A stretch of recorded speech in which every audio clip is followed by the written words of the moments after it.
how would you describe yourself, my good man? Would it be the best way to say that you are a martial artist, an animist, a practitioner, and all-round student of life? Would that be a fair assessment? Or Yeah, but I'm glad you did that because it would have taken me too long to explain something more eloquent. Yeah, I mean that's a fair. I mean, artist as well, that's actually I exploring really want that to get into avenue. actually because I really want to get into some of your art stuff because I think Right. it can help me well with that. So, um, that's fuck it. Let's just start there. So, um, your art, man. So the last few weeks, months, I see you have you.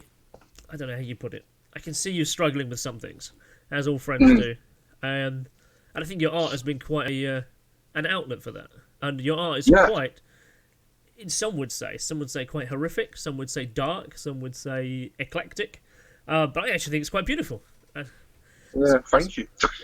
no, it's I true. think I'm just a dark person, and I think that the more I'm kind of coming to terms with that, and I mean I don't mean dark in a sort of sinister psycho killer kind of way, but more of a gothicy kind of um, person. And it's one of those things, when you grow up and you kind of have to get the job and get the house and have the kid and sort of put all those things aside for the normal life, it got repressed. And I think with the recent issues I'd been going through, it came to the point where, I'm 48 now and I wanted to do what made me happy. And it seemed that the more that I was putting this aside and getting on with finding the job, doing the stuff, the more it was causing trouble. And I came to the position that maybe the reason that everything was falling apart was because I'm not doing what I should be doing. And it's almost like the universe was basically, look, if you want us to go this far, for you to, have nothing left but your art, we'll do it.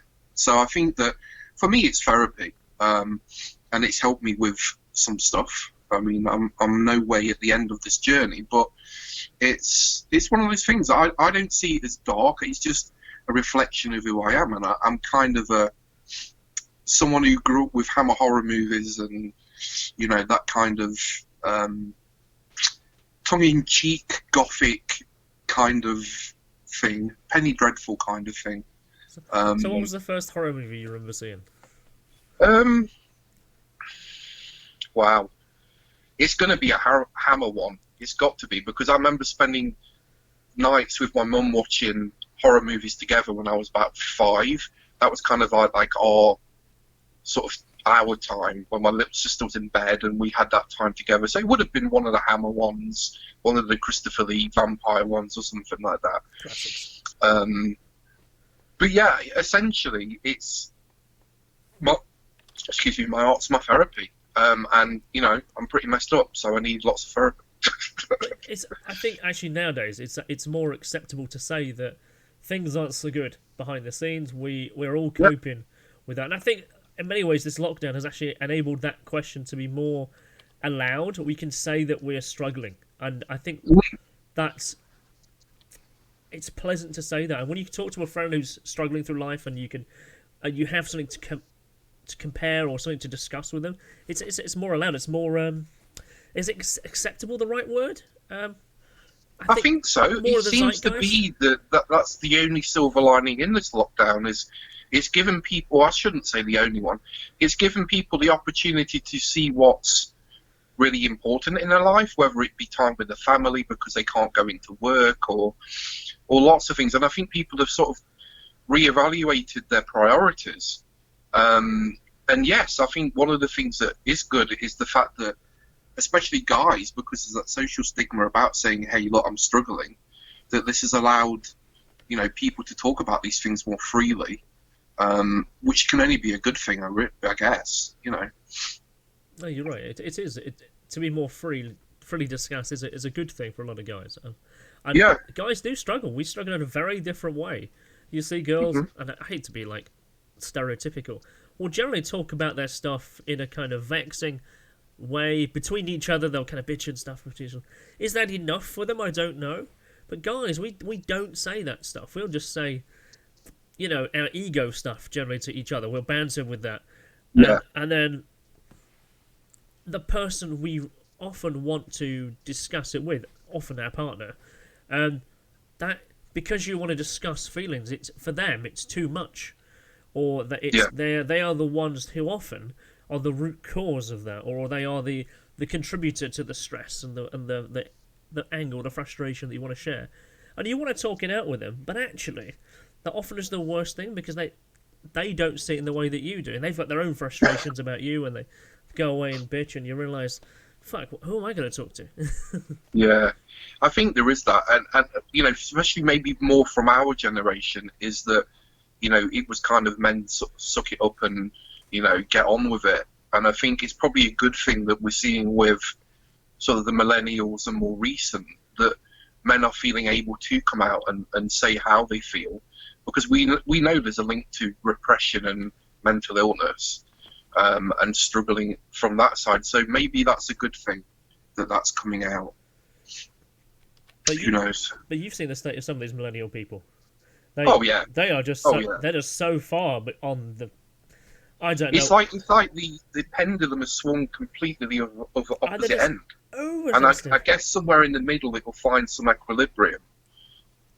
Yeah, but for now it's swinging from opposite ends. They're either complete wishy-washy, snowflake kind of characters, or they're strong, silent types who are broken inside because they can't. I guess that's the polarity of the two, and hopefully somewhere in the middle it'll find some kind of balance, and we can get more of a rounded masculine persona. I don't know.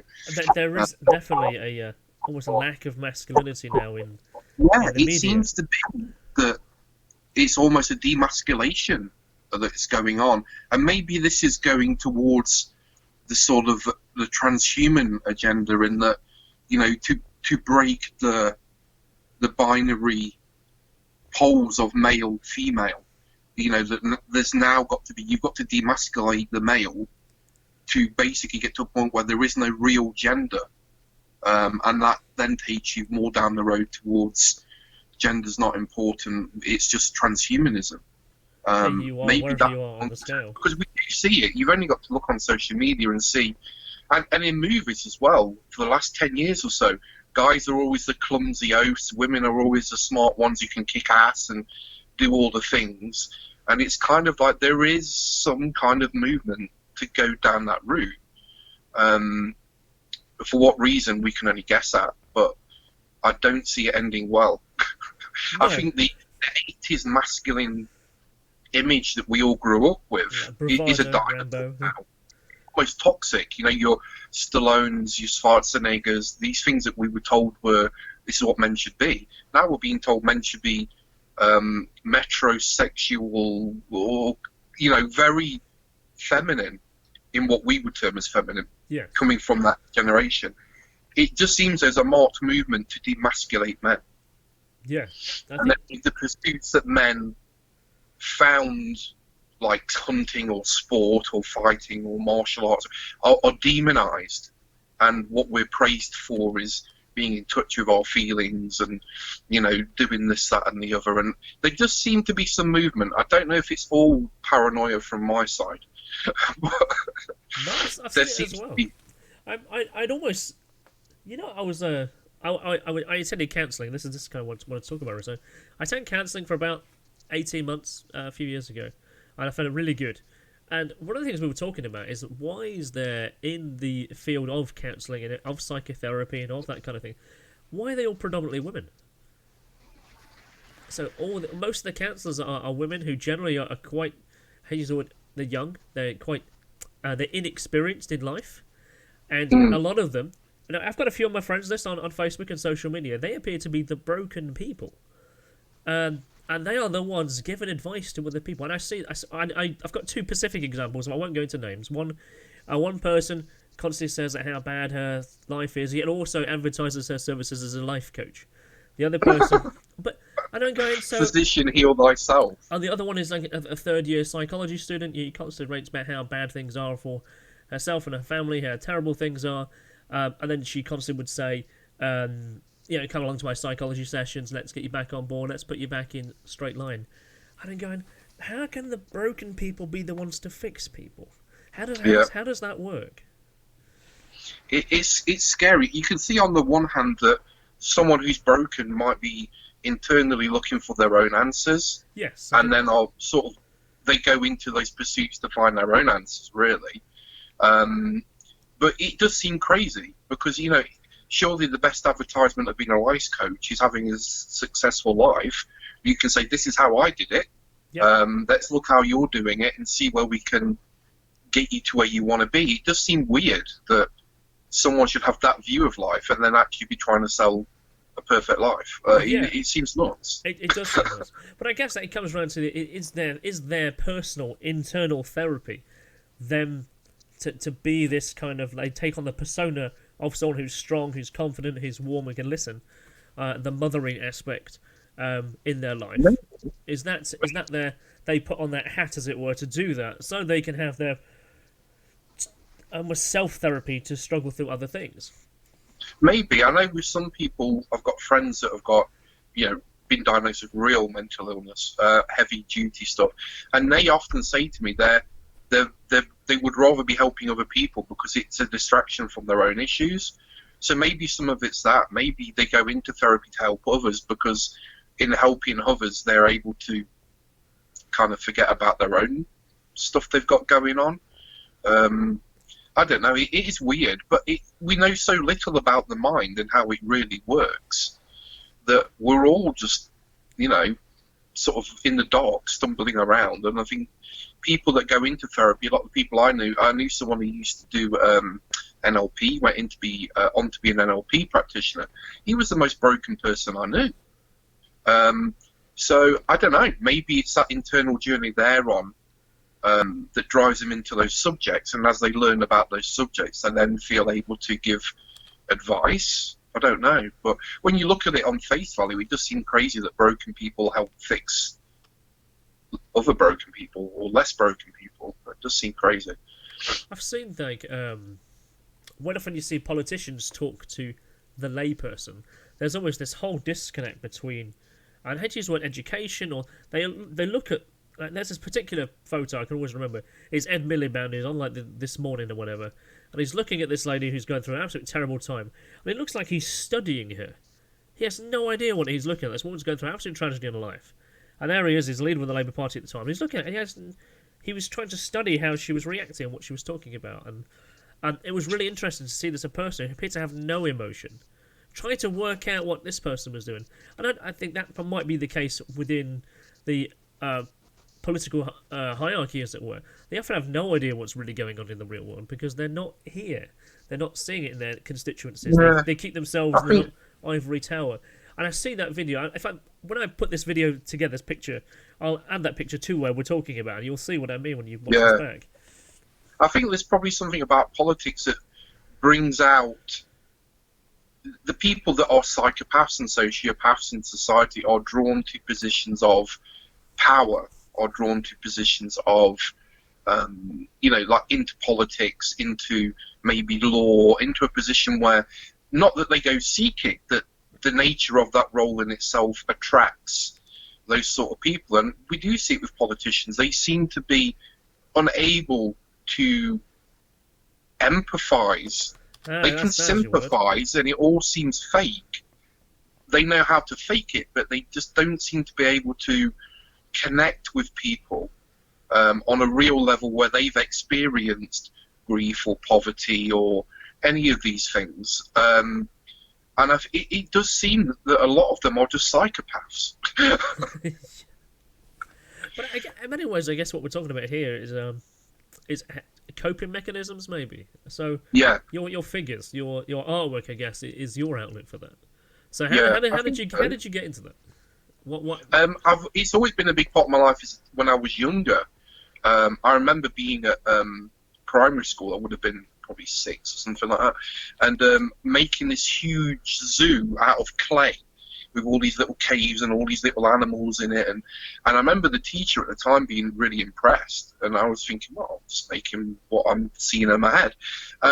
So art's always been important to me, and with all the abuse and stuff that I went through while I was younger and the bullying and stuff, it was always something I turned to. Whenever everything was broken, I'd go back to my art. And I think recently, as from a couple of years ago, I just came to the conclusion maybe the reason everything's falling apart is because I'm not doing what I should be doing, because the art is always what I fall back to. So how about I just pursue that properly? And since I've done that, I've felt a lot better. I mean, I'm nowhere fixed, but it does seem to have. I think sometimes we're here for a reason in life, and if we don't follow what we're meant to be following, we have issues. We get that disease with ourselves because we're not doing what we feel we should be doing in life. And in your 20s, that's okay. You can work for your drink money at the end of the week.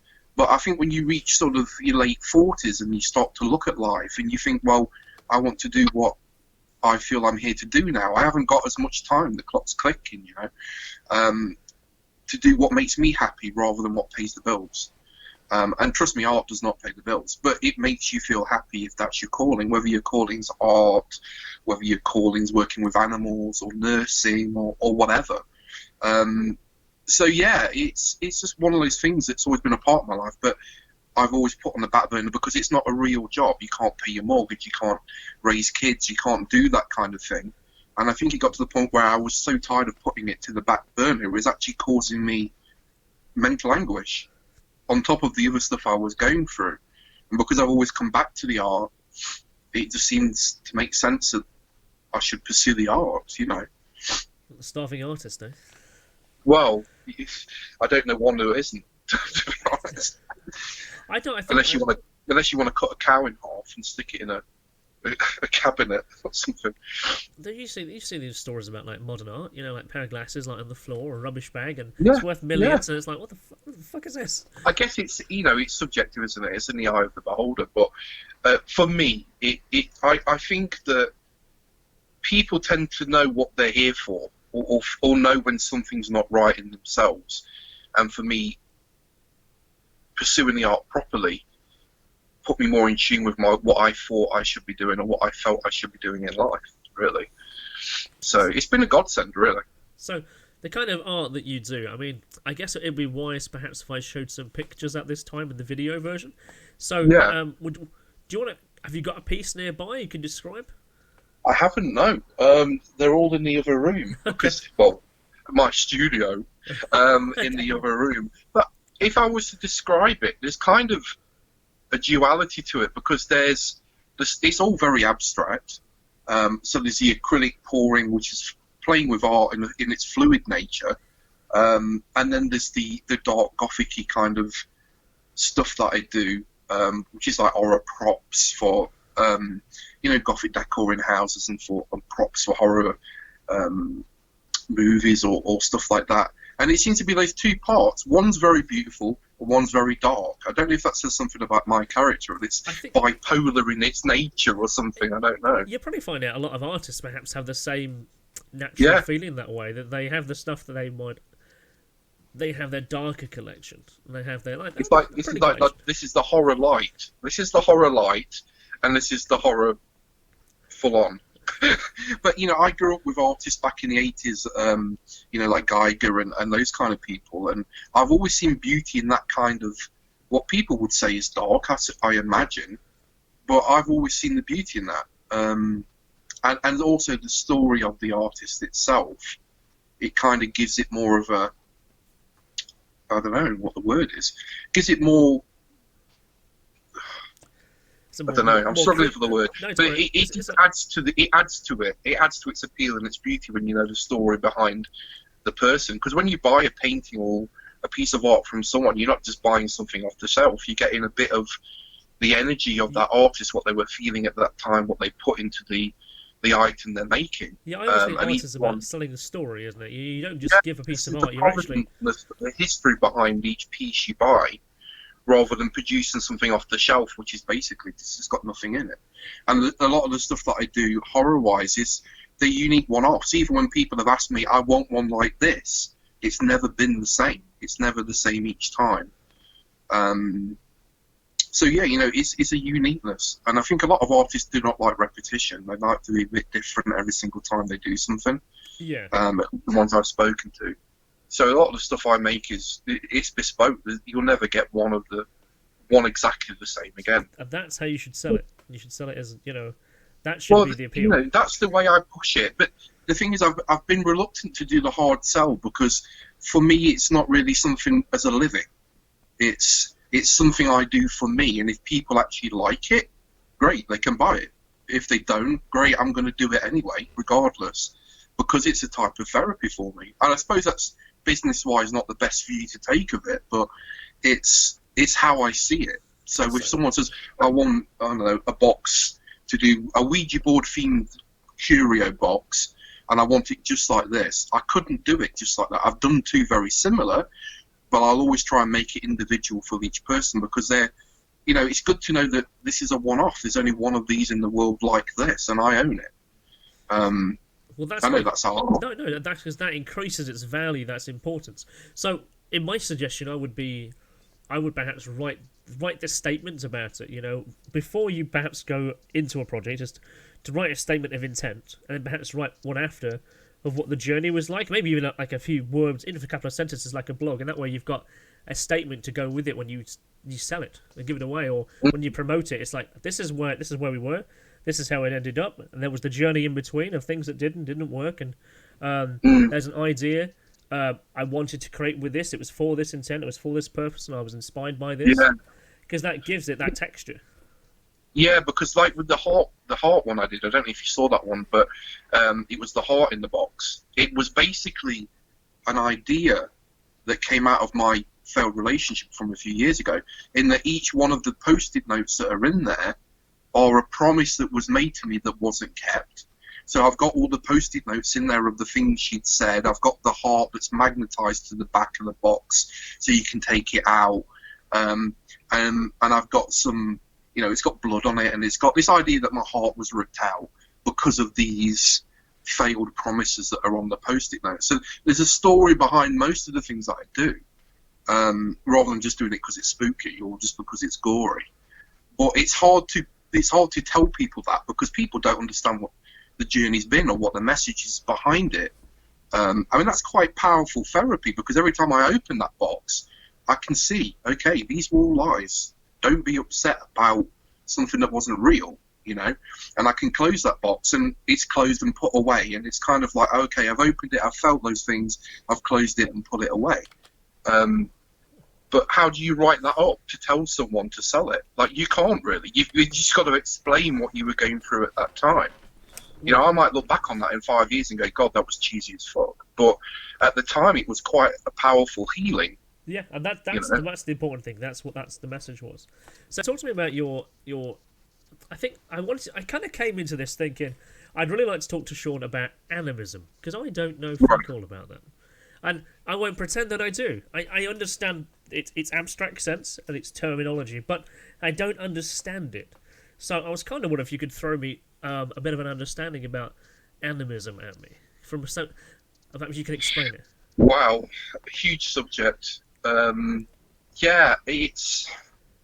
I don't even know. I draw names to describe things because I don't know better terms.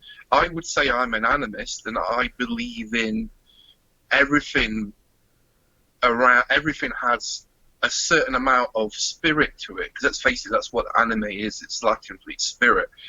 Is in every living thing. It contains some of this, and in animism, for me, it's understanding the spirit in all these things, what makes them up, what is each life force in each item, and you respect with it and you work with that.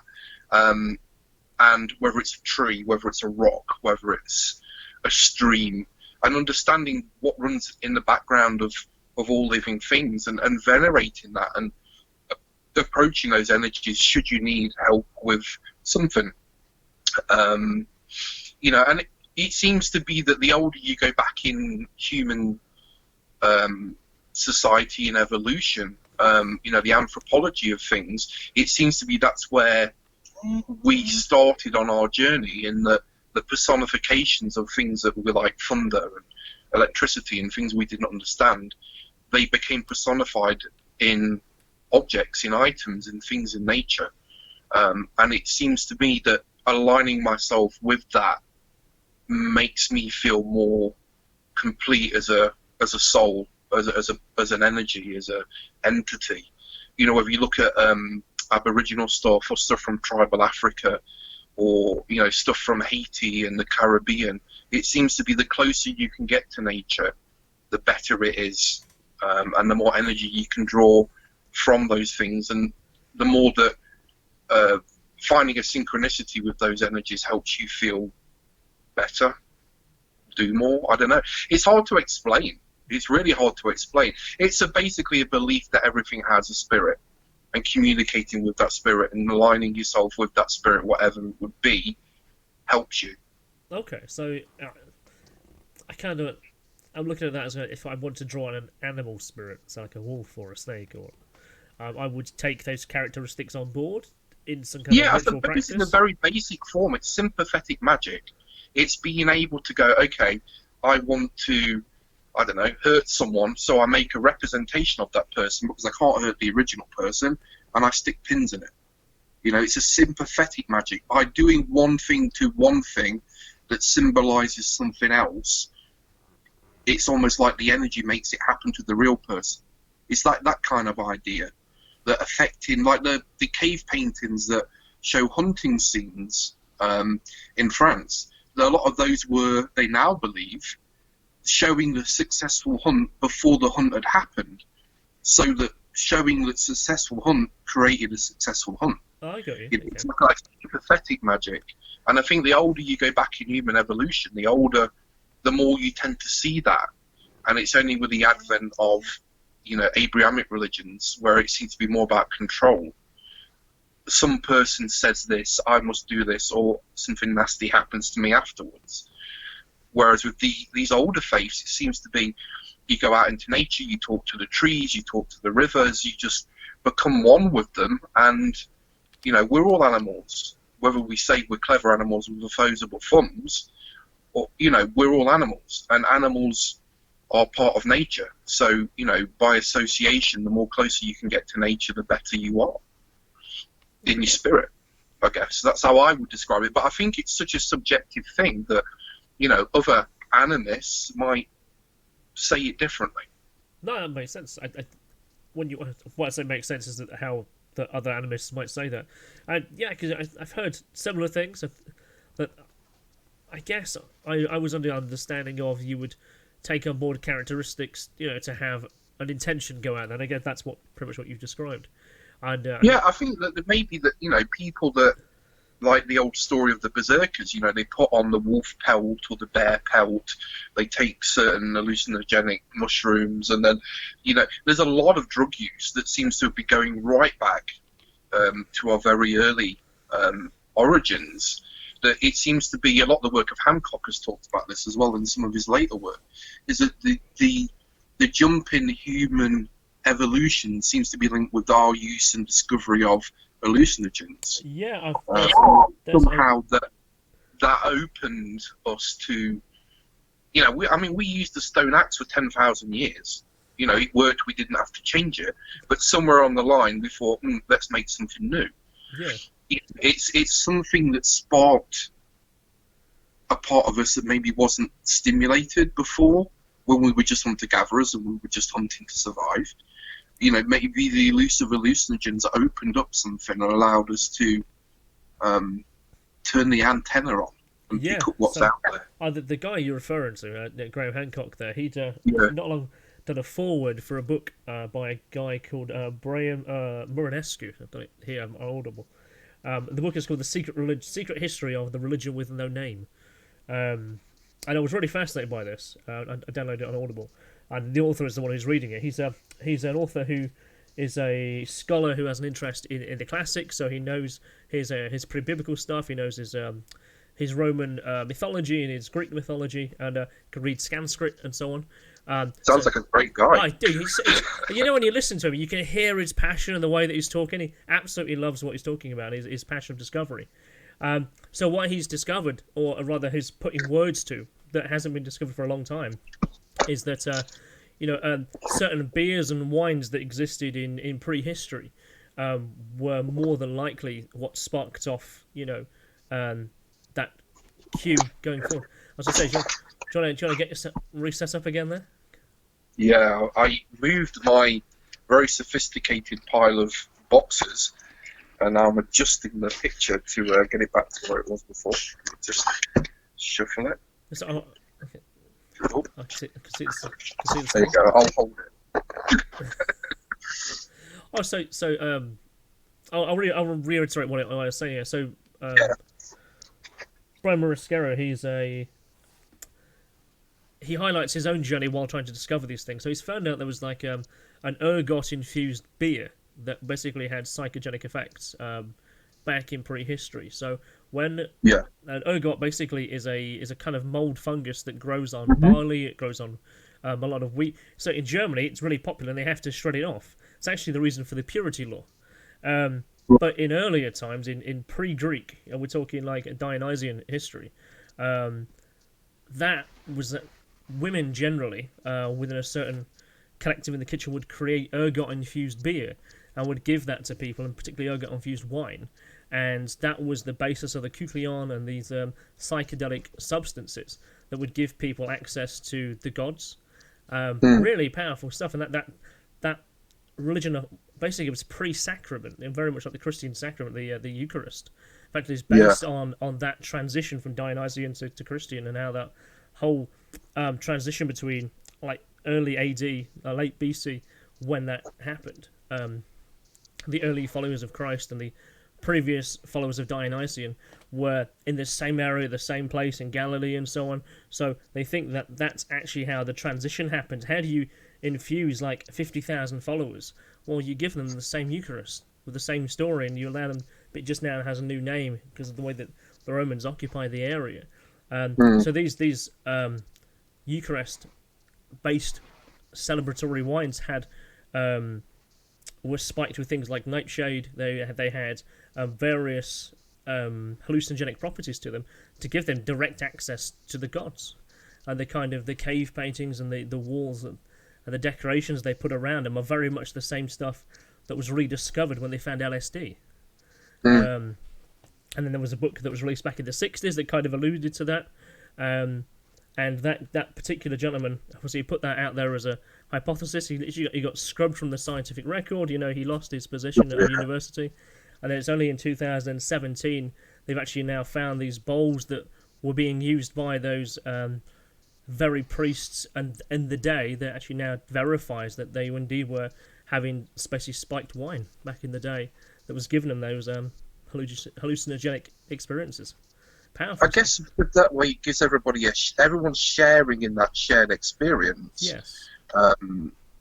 It's not just something that's, we say this and you do as you're told. You're sharing that same experience because you're all taking this same drink with the same drug in it, and it's like this shared hallucination. Hallucinations, depending on how strong it is. Yeah, of course, because people were experimenting with it at the time, and as people were moving around like the Mediterranean, sometimes the recipe didn't go quite right because it figures that it contained a lot of plants that had heart-stopping properties, particularly like nightshade, that would cause you to pass out for sometimes days at a time. Because the nightshade, the belladonna, all these kind of things, they all contain digitalis, so they'll all affect the heart.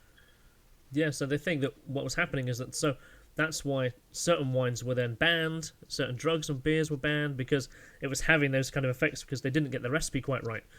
And then that was rediscovered later. You've got to break a few eggs when you're making the cake. Yeah, so it's a really fascinating book, actually. I'd recommend you have a listen. I'll take a look at it, yeah. Yes. And also that Graham Hancock wrote the foreword to that. So. Yeah.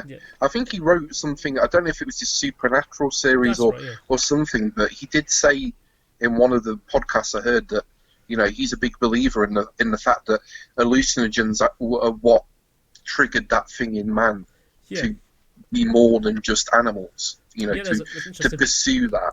There's another book called Was Jesus a Mushroom that kind of goes down the same line. That's back in the 60s. Yeah, I've heard that one as well, relating a lot of the very old pre-Christian and Christian artwork and imagery to being mushrooms, to being, psychedelics. a mushroom shape. And yeah, I've heard that, and it's interesting. It really is. But there just seemed to be some correlation between us discovering those kind of plants and fungi and stuff, and a spirituality awakening in people. Yes, I think when you discover that, oh my god, there's more than me, it makes you go, oh, hello, who are you? Let's work together. Let's start. We need to make more of this. Let's plant this together at the same time, and we'll have some for all of us. I think that's how agriculture kind of developed, and maybe. Possibly, maybe. Well, we need to plant some more of these cool things, so they just get a bunch of seeds and plant a bunch of stuff, and this stuff you can eat, and it doesn't have this effect, but fills you up, and this stuff gives you this effect. It does make you wonder. I mean, I guess it would have been an experimental journey, but maybe that was part of it. Maybe in trying to cultivate nightshade, they had to plant some wheat as well. I mean, who knows? Yeah, and wheat's one of those weird plants, weird grasses. Yeah, because obviously with wheat and stuff, that's where you get the ergot. Yeah. In fact, there's a new field of science he talks about here. It's called biochemistry archaeology, and there's only there's only a few people who generally are looking at that right now, because it's so relatively new science-wise.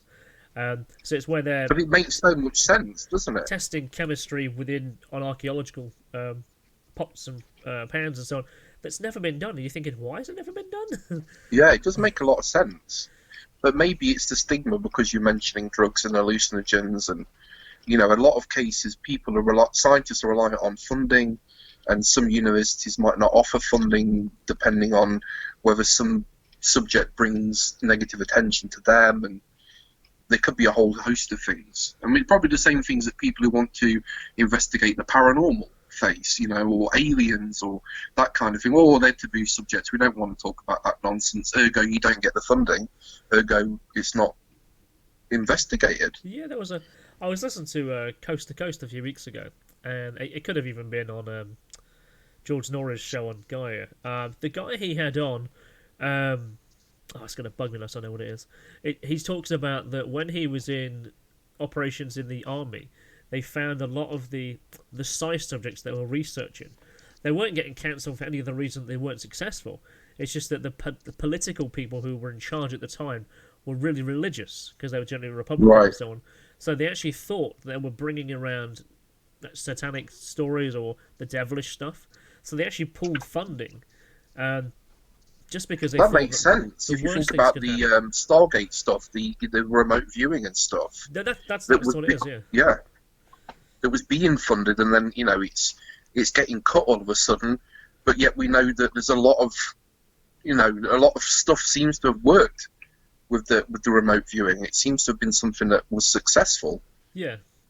And again, like you say, it could be due to the religious people at the background. That's right. He said that the religious people in power. He very hesitated to say the Republicans, who are predominantly fundamental Christians, but I think they are. They were really worried about. They actually would bring around the end of the world.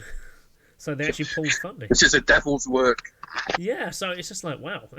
But you can see why, if that is their faith, and that they need to protect people, that might be what they do. But I guess the paranormal is, a place to dip to next. So how is the paranormal these days, man? How is How is it? It's paranormal. It's above normal, because by fuck, I've seen some crazy shit recently. I mean, you've only got to look at the news now. It's like the paranormal's become the normal. It's like living in the Twilight Zone. It is. Every day I now see on mainstream stories of like weird objects in the sky. The US, of course, declassified the fact that they've got vehicles they've seen that they can't identify, and they're not theirs. I think that is fundamentally amazing for the government to come out and say that. It's a big thing, but here's where I put my tinfoil hat on. It seems to me like they're trying to... An element within government in the US, we're talking fundamentally here, is trying to change the narrative, or trying to own the narrative. This whole reach to the Stars Academy and all this stuff, a lot of the people who are releasing this information are ex-CIA. They're ex-intelligence people who've made a living from lying and spying. So I'm instantly dubious about the stuff that comes out. It seems to be it's a release disclosure, but they're controlling the narrative. They're renaming UFO to a UAP. A business is set up to test and build this technology they find.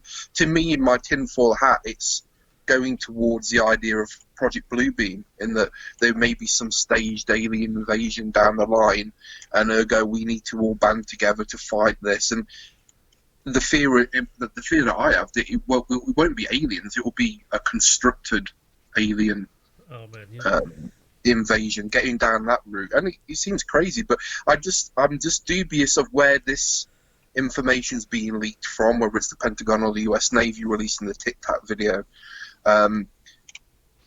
To me, anything the government says, I have to really scratch my head and wonder why now. You've had 50 years to release this stuff.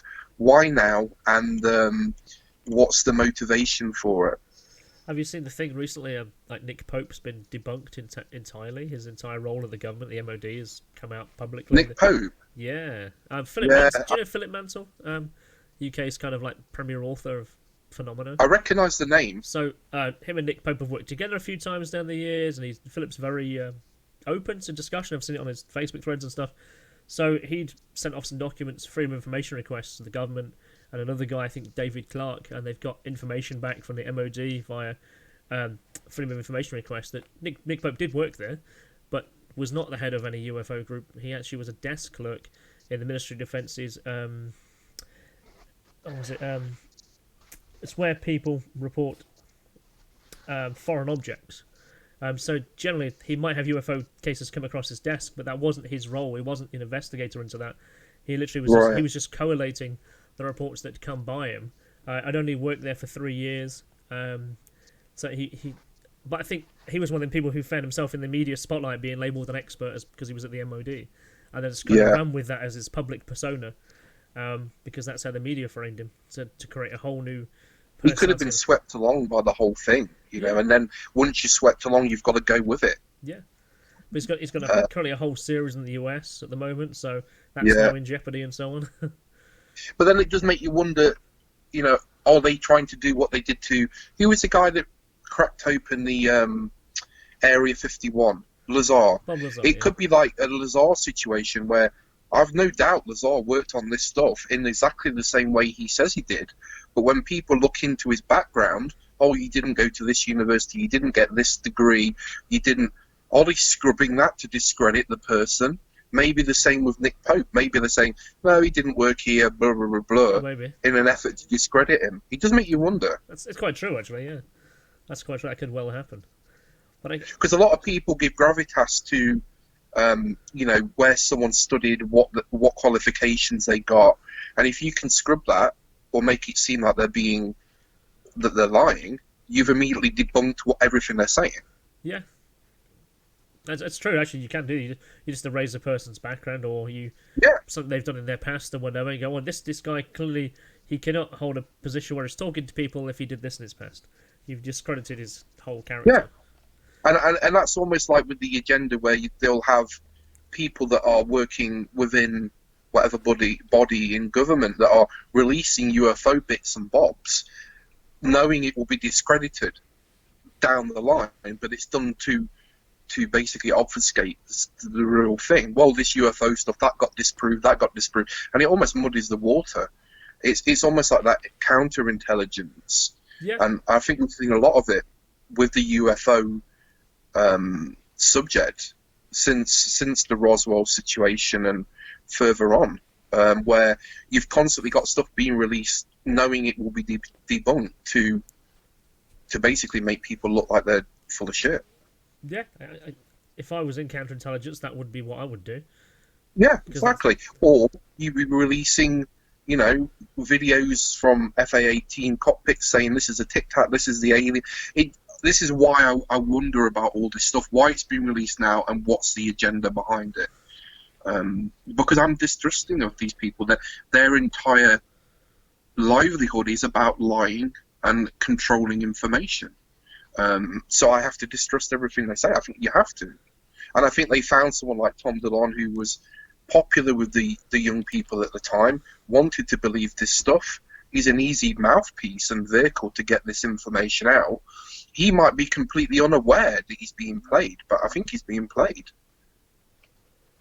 Well, I think like Nick Pope, perhaps also he fitted the Fox Mulder character of the time. He came out in the mid-90s. You know, that's X-Files was running on TV at the time. It's like, oh, we've got the actual equivalent of him now. You know, so and he's coming out and talking about. So maybe he kind of fitted the narrative himself.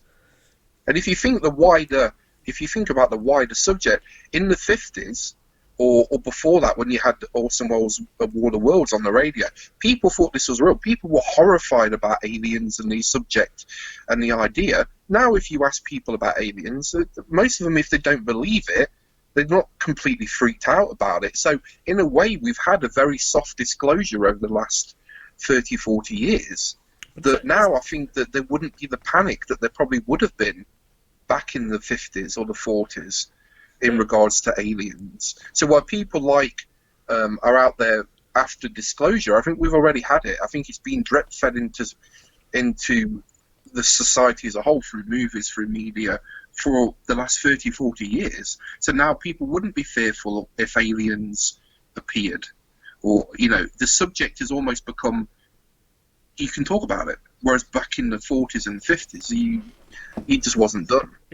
It's odd that you say that it's now able to be talked about. So I don't know if you followed my blog and my website or anything I've been posting recently. So I'm investigating the Thunderbolt Incident, which is an alleged UFO incident that happened in Kirkby and Ashfield back in 1987.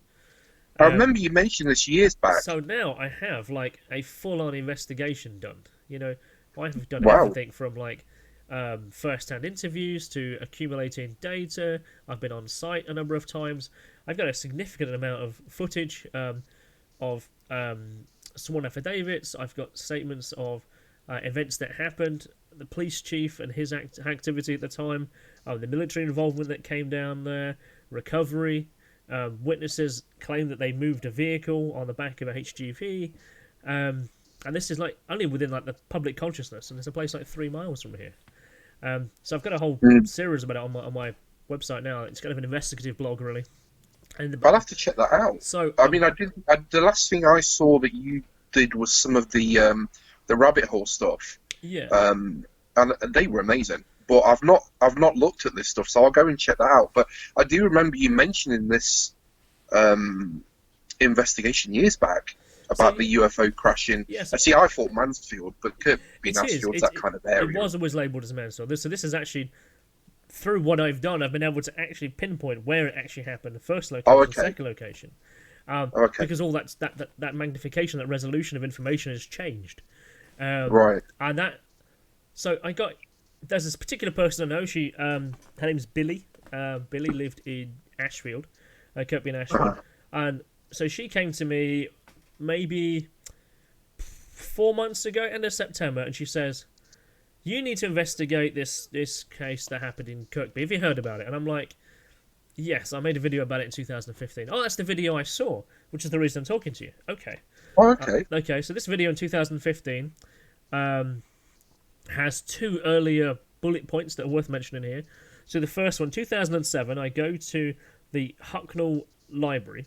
And in the Hucknall Library, I go to their local studies library. Within the local studies library, there is, like the City Library has, someone clearly has an interest in ufology and paranormal, unexplained stuff, and had accumulated a folder of news clippings of strange stories. Kind of done our job for us. And in this folder, I found a bunch of stuff, some books in there, some pamphlets, some leaflets, some news clippings and so on that were in this folder just labelled paranormal at the Hucknall Library. Within there was a piece of paper of a news clipping stuck to it, and on that it gave an account of, it's from the Hucknall Dispatch, published in 1997, 12th of November, and it's two particular people actually, called Dominic Belgin and Andrian Emerson. They gave a presentation in Basford in 1997 about the case in 1987. And this was done by Boo Orfera and the East Midlands UFO Research Association. So this is, think of it in spatial time. So this is 2007, I find this document. This is a news story from 10 years before that, of a case that happened 10 years before that. Didn't think anything else of it. I just saw the story, it kind of stuck in my head. 2011, I'm attending a meditation circle, and at this circle I meet a guy called Alan Smith. He's running the class. He's a mediumistic kind of character that he tells me privately, and so we end up doing some stuff, and we talk quite a bit about the supernatural and so on. And then he says to me, well, have you heard about the UFO case that happened up here? And I'm like, I know of it, but I don't know any details. He said, well, I saw it. Okay. Wow. So what did you see? And he goes, well, I didn't see anything particular. So what I saw is that at the time, on the 13th of November, the 16th of November, I was a National Express coach bus driver, and I would run the route from Mansfield to Nottingham, that would often go up to Sheffield and so on. That was my day job. I used to do the 6 o'clock run every morning. I now do 6 o'clock, 9 o'clock, 12 o'clock, back and forth from Nottingham up to Sheffield, and we go up through Mansfield. And he says, but we got stuck. And there was military trucks everywhere. And I was stuck behind a heavy goods vehicle in front of me, and there was 2 vehicles at the back of that, or they're like military-style jeeps that you see in the movies. These are kind of heavy troop carriers, effectively. And there was 2 of them. There was a heavy, long truck with something on the back that was covered in black tarpaulin. And I was like, oh, wow, that's fucking interesting. And he says that when he used to go through there, for about 4 days in 1987, there was military everywhere. Police blockades, they were rerouting people. And the story was locally that a UFO had come down. Wow. So that was the first kind of click. So 2000. So I made a blog post about that after he told me that. So I was like, oh, I saw that story, and now I know someone who saw something about it. So I made a blog post. And then the person who hosted that meeting in Baseford in 1997 replied to that thread. And he says, no, you got a few facts wrong there. They were not from Buorfa, they were more local investigators. I've been in the case, I've been to the site and so on, and he readjusted a bit of the data for me. Okay, that's great. Okay. 2015 comes along. I had a few more comments on that from people who lived local, investigators who'd mentioned other things, and where the crash was. I was like, oh, okay. So 2015, I made a YouTube video called "Did a UFO Crash in Nottingham in 1987?" which has got about 1,000 views on it right now, and there's about 50 comments. And people are like, yes, I saw this. There was like lightning in the sky. There was a crash. The crash happened here. And then so Billy comes to me. So a few months ago, and she says, I saw that video, and I've got a story to tell you. And I'm like, okay. She says, the story is this. I got woken up. It was 1:30 in the morning, and there was this massive crash. I thought that a jumbo jet had crashed over our house. Wow. She says it came in, the whole house rumbled, the whole vibrated. Where we lived on this street, which is I could bring up our street and address actually on my phone. She says what I expected to see outside the window was like something out of Lockerbie, because she says that it rumbled that bad. She says that was the mental image I had, was like a plane crash outside, and we lived opposite the fire chief. His name was Mr. Walton. He had a plaque outside his house, what called Waltonia. He was very proud of his house. So it's actually that kind of name sticks in your head, right? So she says that she went to the window because his house alarm was going off, which is basically is that, if you're on call kind of thing, you get in your car and go. And she says that she went to the window and she saw him come out of his house, jump in the car, bolt down, and go to the Sutton fire station. Well, I managed to get a quote from him. Wow. So a quote is that he personally attended the fire that happened in Thieves Wood, which is near Kirkby and Ashfield. Yeah. And what he says in there, the fire here was very unusual because there's about a 60-foot circular area that has been entirely flattened. All the trees in there were burned, bent over. The soil had been turned to like a grainy gravel because it had been superheated, and the trees were burnt on the outside. So on the outer ring, the trees were burnt on the outside rather than the inside, and the trees were bent over.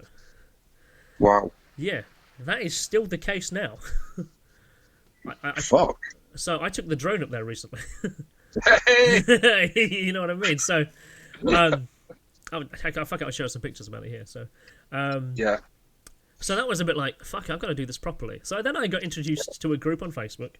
There's a private group. It's called Knots Roswell. fucking name I can't stand, because that's just like Roswell rods, or of course Roswell's here, fuck off. Anyway, so I got invited to this group, and within this group, it appears that at least 2 people of the 38 people that are in there live local and have investigated this case.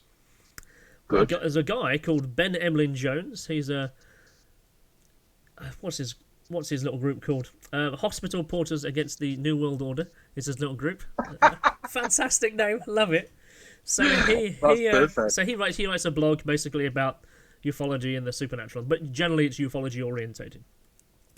So he went to this site with one of the local investigators who investigated back in the day.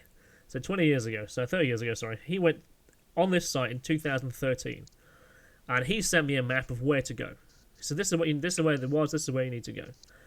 So on the anniversary, accidentally, 12th of October, I went up there, had the drone, had my phone equipment, video recording equipment, took the drone up, looking around, and it looks absolutely stunning up there. And then it wasn't at the location where this guy told me. But it wasn't until I had the drone up in the air, I was like, no, that's it. So it's about, it's about 300 meters away. And there's an area where the tree's in a circle that is about 60 to 90 foot across in a kind of weird elongated shape. The trees are about 20 foot lower. The soil there is clay and sand. It's entirely it's a monocrop there. It's entirely silver birch planted in lines, which is unlike anything in the natural environment there. So this was replanted there over this event, which is what the 2 guys, Dominic Belgin and Andrew Emerson, told a particular report that I have back in the day of where this location is. So I'm the only person to have gone up and filmed that. No one's seen how this looks. And I've put that into that group, and they've seen that stuff. And everyone there is a bit like, fucking hell, this is more real than we expected. So then does that match the descriptions of the crash, the size and stuff? Yes. Interesting. But it's not the only crash. There was 2. What? Oh wow! 2 on the same night. What? That's crazy. So, again, this is the first time I've actually talked about this publicly. This has been entirely private, apart from my blog, right? So, the crash. So, there's a particular lady who's got an interesting view on this. So, I while trying to investigate this information, I've been there. I've now seen this stuff, and I'm going. So, the newspapers back in the day, in 1987, reported on this. The Evening Post, the Dispatch, and the Chad all reported on this. However, I emailed them more than once, 3 times each to them, their editor, their news desk, and their features writer. They've never wrote back to me. Not a single email. But maybe it's just not necessarily for their archive, but like, could you run a story on this? It's some like a local history. You covered it before. It'd be really good if we could get some first-hand accounts and first-hand reports in, and we could run a story. It could be good fun. It will generate a bit of information, local history. Not a single reply to that communication. That was the second one. The first one was, do you have anything about this? It's from your archives. So then I went back to the Mansfield and the Hucknall local studies library, where they've got the other microfiche tapes. It's like a film, like they're photographs of newspapers. They're not accessible because of COVID. Not allowed to use the machines still post-COVID. These, so unfortunately, I can't get first-hand reports of what these were. I've been given some leads on particular newspapers that ran stories on it. Do you know Christian Romer from ASAP? Okay, so he's like the one of the chairs of ASAP right now. He's a former journalist and is a heavy hitter in the world of the ASAP and the supernatural and paranormal and stuff. Right. So he gave me access to his the British Newspapers Association, where you can order back prints as PDFs. So I've been able to look at those newspapers. They don't match up to the stories that I'm told, but which is interesting. One particular newspaper famously says there was a thunderbolt out of the blue. That reportedly is the Ashfield Chad. I can't find that back issue that had that on the front cover, although everyone in the area swears that was the front cover, which is really interesting. It is interesting. It's almost like a Mandela effect, where people have got this remembrance of something that, when you look back on it, doesn't seem to be the case. Yeah, one particular lady said there was a local newspaper at the time called the Free Press in that area that ran it on the front cover. Again, I found the front cover of the successive issues, and that wasn't there again. Again, that's quite interesting story in itself. So Yeah.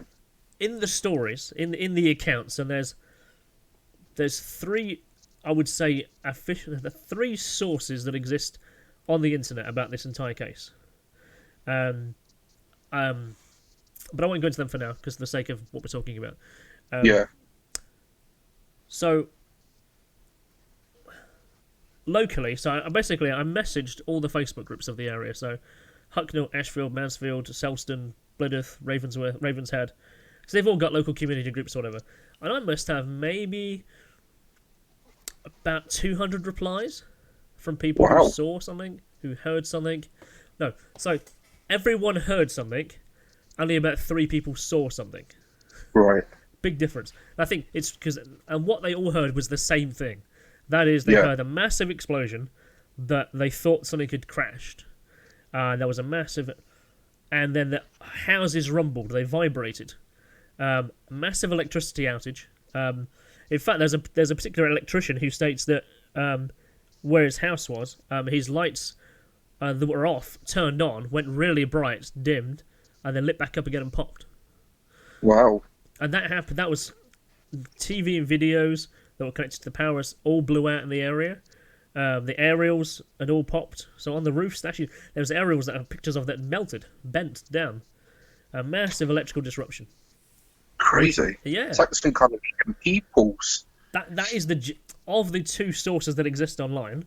And I say there's 3, but of the 2 sources that exist, they do state that they think there's some kind of magnetic microwave radiation pulse or something, or some kind of EM field that happened in the area, and it caused all this energy outage in the area. The main focus of the investigation really was on this place called Abbey Road, where a house physically got hit by the object. What? A chimney got hit, exploded, and so the exaggerated reports are that the chimney exploded due to the UFO hitting it. That wasn't the case at all. I actually managed to get the city council and the repairman who repaired it in the morning to give me a statement, and the fire chief who was there, who attended on the day. I've actually managed to befriend them on Facebook, and that they've been able to tell me the real story.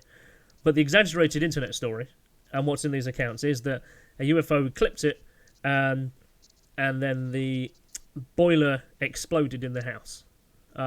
Indeed, it did indeed blow the chimney, and the boiler, the back of the house, all the bricks were removed. It blew out completely. So whatever it was a physical object. It had mass, yeah. Yes, that I think is really interesting. So that object there, so definitely was a kinetic effect. So the fire services attended that location, and the council intended to repair it in the morning. Because the council property is top floor flat. I've been there, and I've got some pictures, and I know the lady who lives there now. So the chimney clearly is a repair job, and the bricks on the back of the house are clearly very new, or 30 years new, difference for the rest of the house. That object then it went up the street. Now, there's multiple reports of seeing lightning along that street that night. Right. So there's 31 accounts that exist that are acknowledged back in 1987 of insurance claims that they didn't pay out because UFOs are not considered part of the insurance. And they didn't pay out. 31 accounts of that. That's insane. The insurance salesman was a guy... So the insurance lawyer was a guy called Mike Smith. So Mike West, sorry. So there's some statements from him. He also was a military guy. And he was the guy who then had to go and try and defend these claims to get the insurance to pay out. But they didn't pay out because there was no clause about UFOs hitting the houses. So that just goes to show insurance companies will use anything, even the paranormal, to get out of paying. So it sort of verifies that there was a UFO case there, and I think that's actually what's lingered on. So, and there are multiple accounts of seeing lightning in the sky, and there's also explosions in the sky, although the explosion actually was that back boiler. So what everyone heard is that back boiler exploded, although it's misconstrued to be an explosion in the air because people saw the red flash go up if they were looking at their windows. So, and then the entire street gets coated in fire. So all the hedges, all the bushes, the roofs, for a street that is about 400 foot long, this thing travels along it, whatever it was, and burnt all the hedges.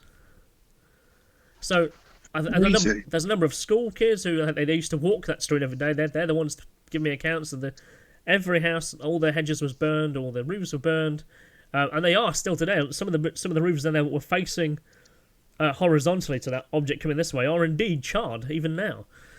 And this, I don't ever remember reading this in the papers. No, you think that would be something big, like a whole street being marked physically by something? Yes. So there was trees that were removed because they were so damaged and so burned. And there was a particular lady. Her name was Rachel. She literally took me in her car and said, "This is where a tree was. This is where a tree was. This is where this was. That's where that was. This is where hedges were burned." She knew this street like she knew the street. And where did it make landfall? In the forest? Yes. It was struggling to stay up in the air. So this object then was seen doing a loop-to-loop. It was seen zigzagging in the sky. A Ashfield councillor comments on it in the paper that he says that he thought it was like the Blitz. This object is then seen struggling to stay up over this Abbey Road, veers left, banks in, crashes into Thieves Wood, then takes off again, struggles further. So, in fact, in the two accounts that exist on the internet, it says it bounced. It said it came in and took off again. So, it then bounced and ended up in an area called the Warren, which is, in fact, where we were once upon a time when we went to Annesley Hall. Okay. So where we went to Annesley Hall and went to the gatehouse, the very area that the gatehouse faces. So because it's kind of like the house, the Annesley Hall was one direction, and then that gatehouse was like kind of long, wasn't it? So the area that faces that is the Warren. Okay. So that extends up about maybe 6 miles, goes up into Annesley, and it spreads all the way across to Newstead Abbey. That whole area there where there's utterly nothing. Completely bare. It's literally it's fields and lakes. It's a beautiful place. There's some stables there now. There's a small industrial estate been built there since. But however, that is the area where this object then came down to its final resting place. So that's the mystery. What is that? What happened? Locally, I ask you something? Sorry to interrupt. Was there any reports of military aircraft? Yes. Right, okay, because my rationale was if something was coming down, there would be at least 45 minutes later. 5 Lynx helicopters and a Chinook enter the area, and they are the Lynxes all have high power searchlights. They're trying to find this object, and the Chinook lands. I've now got the location of where it landed. I landed on the corner of Derby Road and Diamond Avenue. And that's a troop carrier, so that would be dropping people off. Oh, certainly maybe equipment on people. Yeah. So I was trying to work out what airbase that would come from within 45 minutes. A lady who actually got in contact with me a couple of weeks ago, her husband worked as a Chinook helicopter pilot, so he knows all their bases and where they were located. So he's going to. There might be one up in Lincoln. I think Spalding is up in Lincoln. Yeah, Lincoln was a reference point. There was another one, Selston. Not Selston. Begin with a C. Anyway, that's a location where a Chinook was definitely based. Right. So they appeared to have landed on site. And then done some investigation of the crash that was there. And then it gets weird. Okay. Well, it's not weird enough.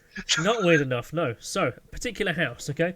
I can't give the location because I'm particularly told when I had this sitting in an interview with this person, I wasn't to give it away at the time, not until the documentary comes through. I need to get some legal permission first. So, this house was physically also hit by the object. This house... it was described to me as being a physical house that had an extension built onto it. The extension, therefore, is a bit less structured. The object hit the extension, and it's like the kid's bedroom. So whatever the wing of this object is, actually cut into the bedroom wall. As it were. Yeah. So it was described to me as being where the kid's bedroom cupboard is along the wall there. All the bricks pushed into the house along a 2 or 3 meter run, and that had burned and blistered all the plaster and all the paint. Wow. And then, so this particular guy who owned this house, or ran a business from this house, that's not quite clear to me. He thought that it was hailing and he went out into his garden because he was a mechanic. He was working on cars in the front of his house. So he came out of his house, went out to the front, and then he believed that there was hail coming down, so he wanted to cover the client's cars in tarpaulin so they didn't get damaged and didn't. Sure. That's some serious hail. But when he went out there, he said it was metal filings that were coming down from the sky. Metal dust, the metallic dust that was coming down, filings that were coming down, scattered everywhere. Did he keep some? No, but the Ministry of Defence came to collect some. Oh, I bet they did. They did indeed. The Department of Scientific Investigations came to collect some. So, they also cleared some. It took 5 weeks for it to be cleared because there was that much. Wow. Apparently, it was that fine. It was into everything. It was into the floor, into the soil, on the roofs, on the conservatory there. Apparently, it took 5 weeks to clear and wash away with the rain and stuff. Oh, we should have kept some of know. it. Gosh. So, this report says to me, I had a sit-down interview with this lady. Police came to the house the day after. Police came back to the house the day after that. 2 military personnel in not military garb, but they were clearly desk officers, as it were. Yeah. They were formal dressed, but rather than combat gear dressed. They took samples and they gave this guy questioning. A day later, a Russian turned up at his house. What? Yeah, a Russian with a translator came to ask questions at his house. That's crazy. Yeah. I've got a theory about this, but I've put it out in the blog, but I don't know for sure. So, this guy, he's described as being a spade is a spade kind of legit kind of hard-working, hard-grafting guy. That the investigations of his house were too much. Then when a Russian turned up at his house in the middle of the Cold War, 1987, it was too much for him. And then literally he never spoke to anyone after that. That seems strange. How would that story have gotten to Russia? And how has that story stayed entirely quiet until about 3 weeks ago when that lady spoke to me? Well, yeah, I suppose there is that. And the veracity of this guy's, I guess a lot of it relates on that, really. Yeah. So, and the Chinook helicopter actually landed in the field adjacent to that house. Right. So it's just a bit like, what the fuck happened in this area? I know. So I've managed to verify everything that's happened so far, apart from 2 things. The Asheville County Council won't reply to me. I have tried. I really need to send a request off to the fire service because the fire station moved and certain records have been lost or whatever. Can't you do a freedom of information request to the council? It has to be extremely specific. Right. You can't just give them a date and a time and an event or whatever. You have to go to the correct department of the government and wear it. And if you look at these government departments, you're like, what? They do listen. And basically, they could say there's nothing there, but it could just be a different one because they don't have the time to look. Right. Apparently, you are given half an hour's free work as your government freedom of request. So if it requires that they have to go to look at a different file and it goes over that half an hour, no, you're coming back with nothing. Unless you physically go there and look at the National Archives. Which they're not going to let you do. No, you can do that. Oh, okay. Yeah, you can go to the National Archives as long as you book time to go in there and do that. Although with COVID, that might not be the case. Yeah, I would imagine so. No. So that's currently where I am investigation-wise. That's crazy. I mean, I'm fairly local to that. I used to be a MUFON member in Baseford where they used to meet, which is probably where that was originally shown. Yeah, so you probably know Anthony then, do you? Yeah, me and Gino used to go there. But I don't remember the story. I mean, that's pretty big. You would... And it's amazing. No one's heard this story. Yeah, that's physical evidence of something solid hitting a chimney, cutting through someone's house extension. That house was actually demolished because of that, because what happened is that the house had then shifted to the left slightly, so none of the doors in the house closed.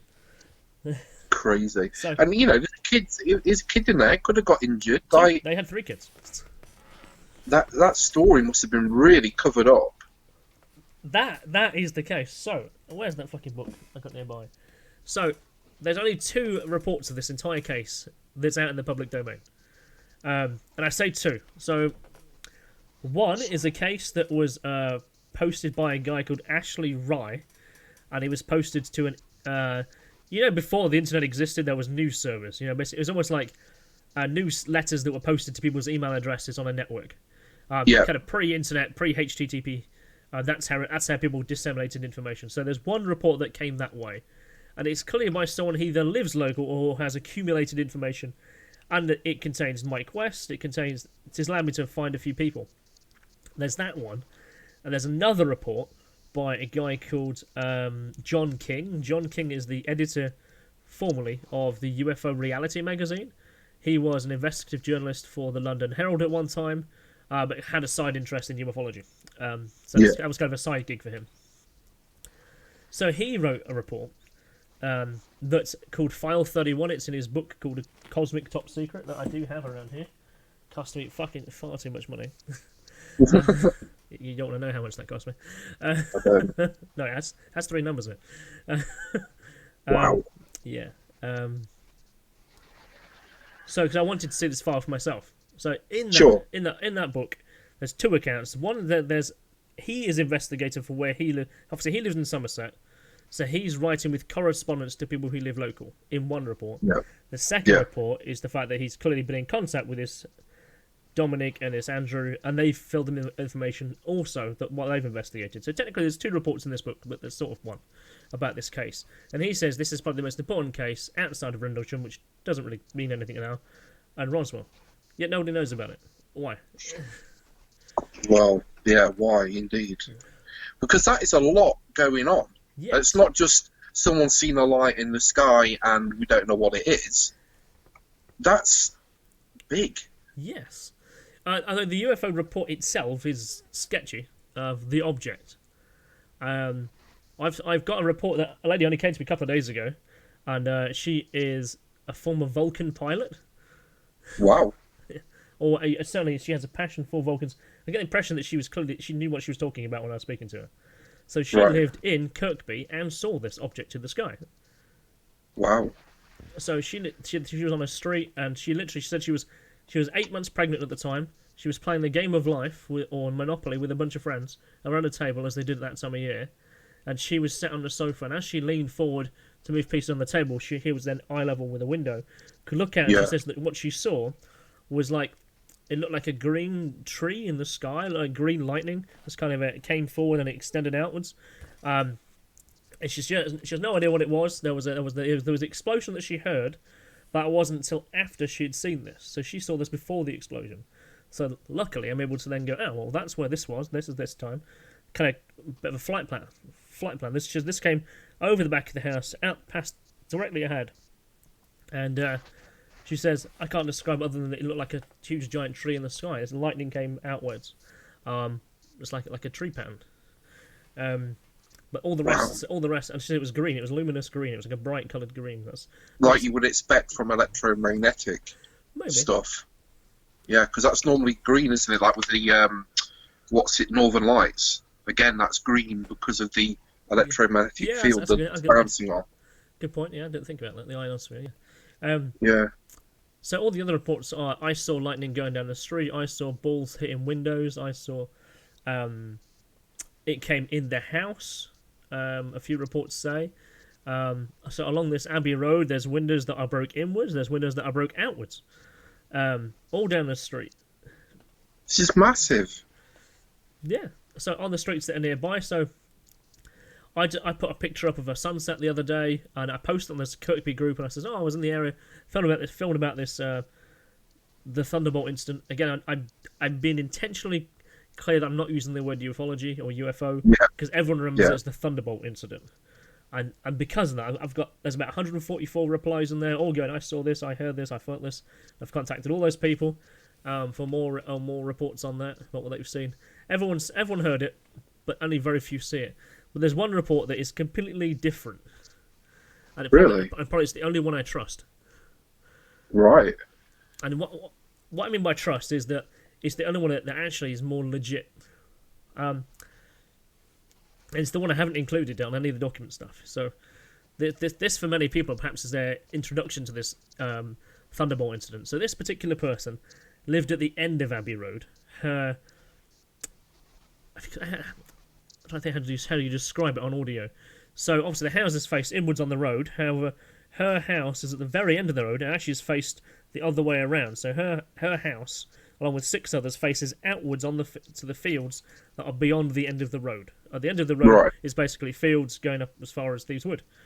So this particular person, she heard the explosion, but sat up in bed, turned her head, her curtains were already open, and then she saw the object flying from behind her house over her house, and then going out over the field, and then veering left.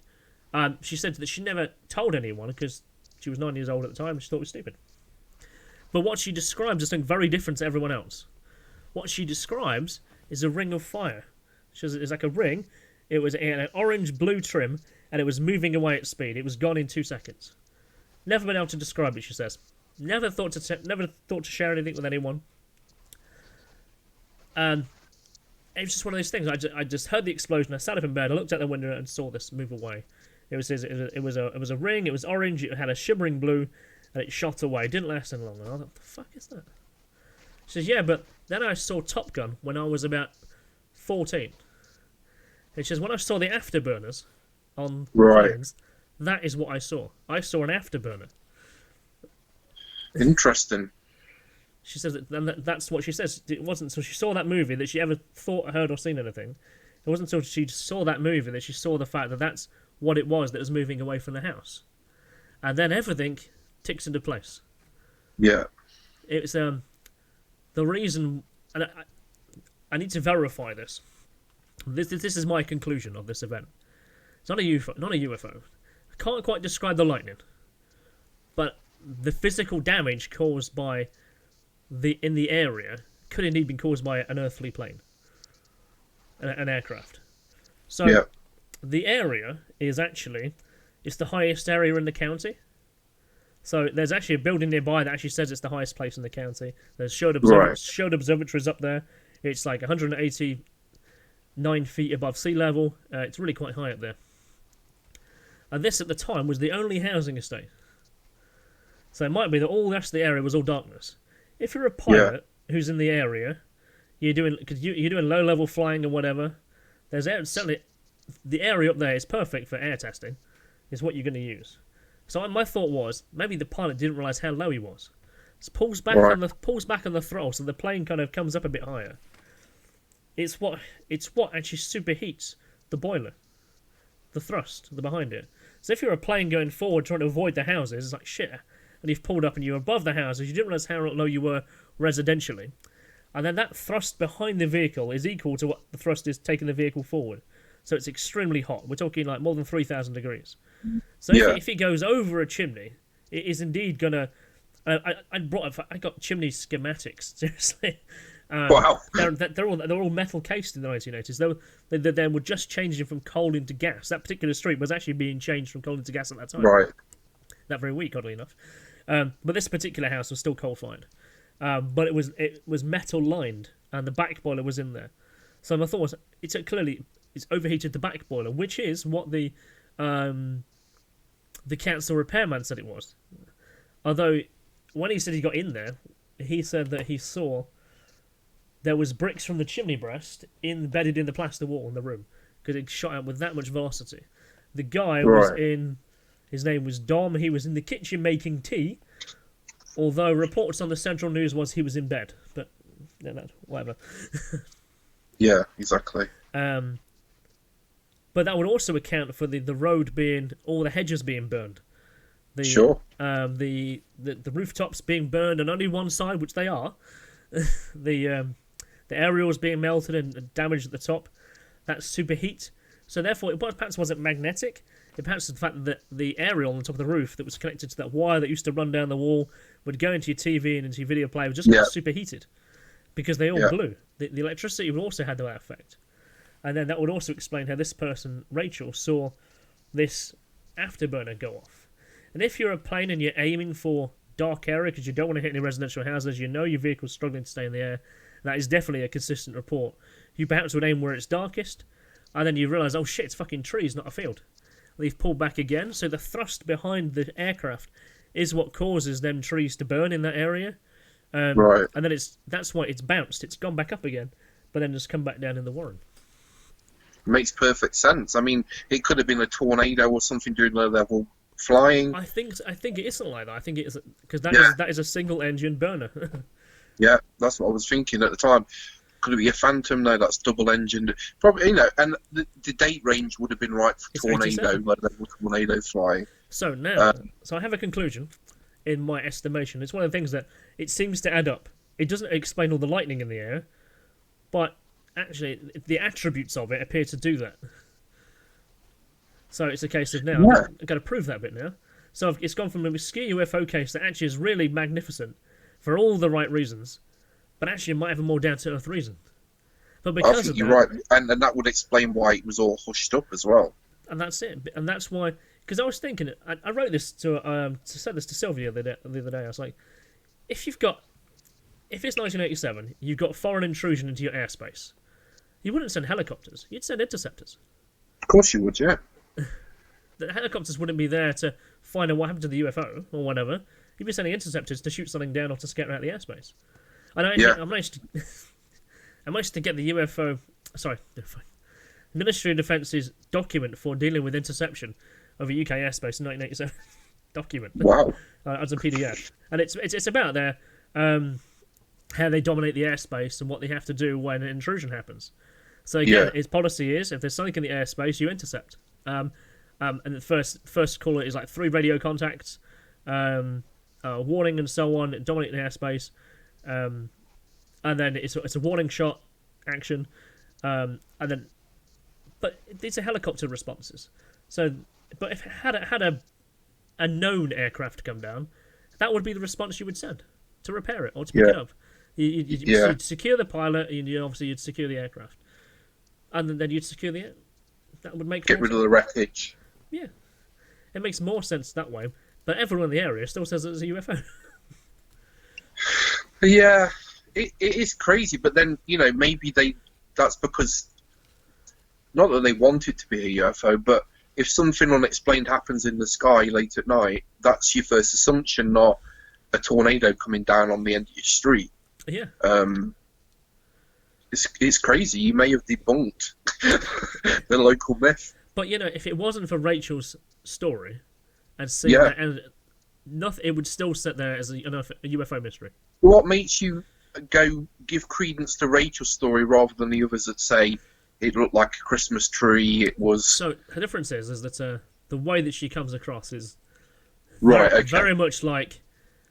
Well, in fact, you can see her videos. It's very much like, I don't know what I saw, but I know this happened. And she's very, very much kind of like teacher-esque persona, very bold, very brazen with what she's saying, very clear, but also she sounds like she grew up in that kind of area.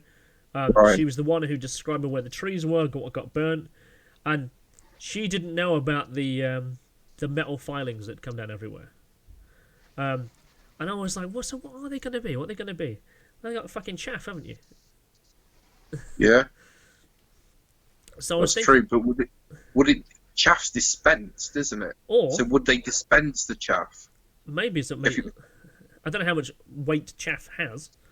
Or I wonder if it has a lot. Or when it hit the building, that's actually the tank that got blown. Yeah, that's more likely. Because that house is the what got fucking coated in it. So, But there's also that stuff is also found at the site in Thieves Wood as well. So my thought is, did it rupture the tank there? Is that what clipped the wall? Is that why the whole building was covered in this metal dust?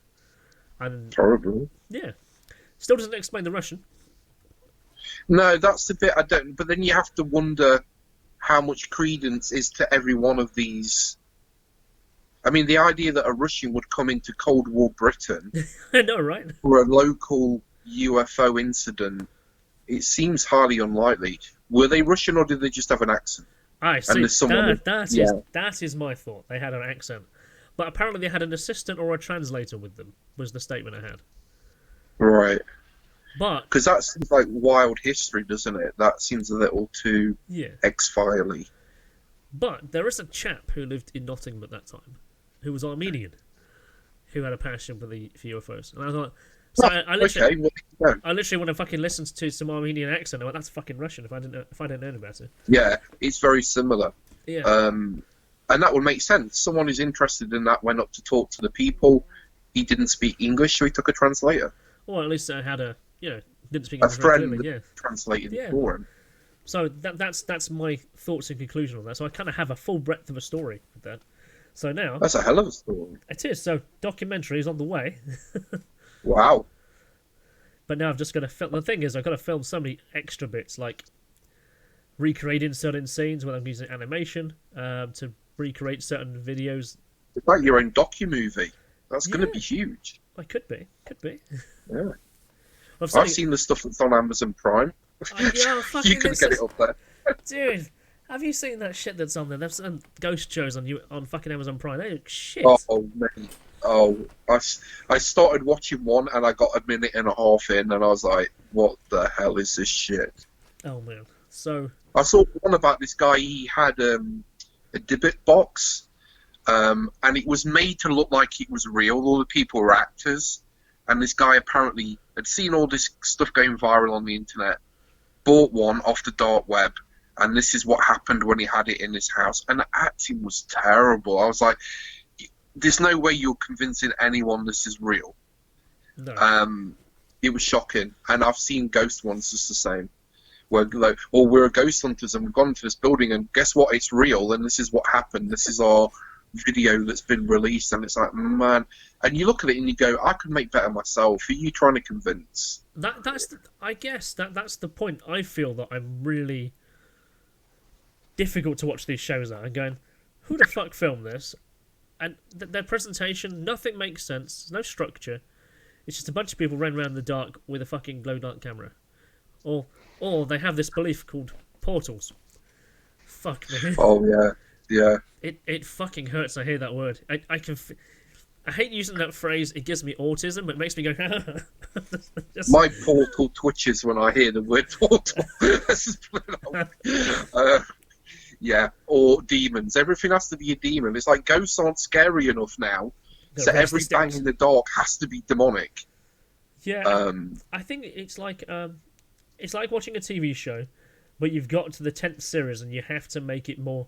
How do you keep the hook on? Upstage it. Yeah, so you've gone from being like the local boss to being shit. You're like the big boss, the end of the life crime syndicate guy, to the Illuminati or whatever. You've got to take it to the very top, and now you've got to keep them there. And every other show that comes along, it's like, well, we'll grade it on that scale then. It's like, yeah, I mean, I've been watching some on there, or was it YouTube? I can't remember. Some paranormal show, and every episode it was demonic. It was some family tormented by a demonic, and I've looked at some of the stuff they said was evidence, and I'm like, it could just be a normal ghost. That could just be stuff going on in the house. But the assumption of the people that come out is it's demonic. And it's kind of like, what makes you an expert in this? How can anyone be an expert in demonic stuff? And they jump to this conclusion almost to like, it's more scary. It's not just a ghost, this is a demon. And we have to get someone in to do an exorcism. And exorcisms aren't done easily. But these groups come and like, yeah, we're going to do an exorcism. It's like, okay, well, you've got to have a bishop I think it's a bishop, you have to have these authority to do it. Yeah. And there has to be things they have to prove before they'll say, yes, you can have one done. Yeah. But these groups turn up and say, oh yeah, we had an exorcism. No, you had a clearing. You had a house clearing. Yeah. Or some dude came and prayed, but that isn't an exorcism. No. But they were shocking, and every show was like that. And I was like, God, what is just wrong with a normal ghost? Why does it have to be a demon? And why do these shows have to be scary? They have the introduction, and they have and you're like, this is not a horror movie. It's true. It's painful. It is, and it's almost like it kind of discredits the subject. The people that are interested in this and want to research stuff.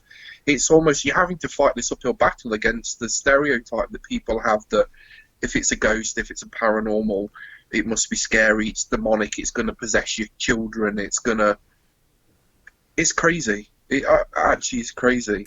And this phenomena has not helped it with the ghost shows that came out 5-10 years ago. That were just everyone that had a camera was making a ghost show.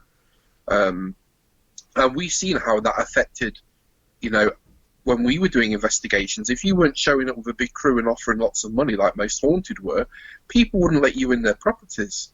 They wouldn't let you do investigations, and it really harmed that field, I think. Yeah, it does. Because now, the thing is, everyone's now going around in their local woodland with their phone camera going, is there a ghost here? Oh, there's a knock on the... What the fuck? What is this? Well, because they want their little 15 minutes of fame, because that's what they see on YouTube and on Amazon Prime and on, you know, Netflix and stuff. Group people doing this. And I guess with the Blair Witch thing, you know, that kind of documentary horror success and the Paranormal Activity one, that, you know, you can make something low budget, and if you can convince enough people, you know, yeah, it does harm the field of research, I find. Yeah, it's I don't know what will come next though. It's going to be like demon hunters and shit. It's going to be aliens next. Demons won't be scary enough. I've seen ones where it has to be the devil. I'm Satan. Yeah. What, really? Got nothing better to do? You know, I did than see someone's one. house I was at my friend's house, and she had that.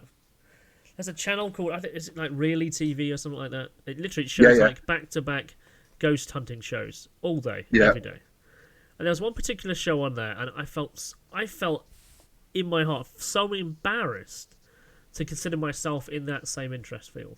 And what they had, it was a man and wife couple, and they were American, and they'd gone to a house in Grimsby. And okay, so they were in England, and the two people who owned this house were clearly spiritually orientated people. Right. I think they were. I would assume they were Romani by the way they were dressed. They clearly had a relationship with spirituality, shall we say? Are they big fucking earrings, long dresses, very much like the typical Romani style look? Yeah. So why they were doing this investigation overnight was super serious. Indeed, it was the devil who lived there. Of course. It was not only a ghost, a spirit, it was a demon. It was actually the devil. Satan comes to this house. Satan comes to Grimsby.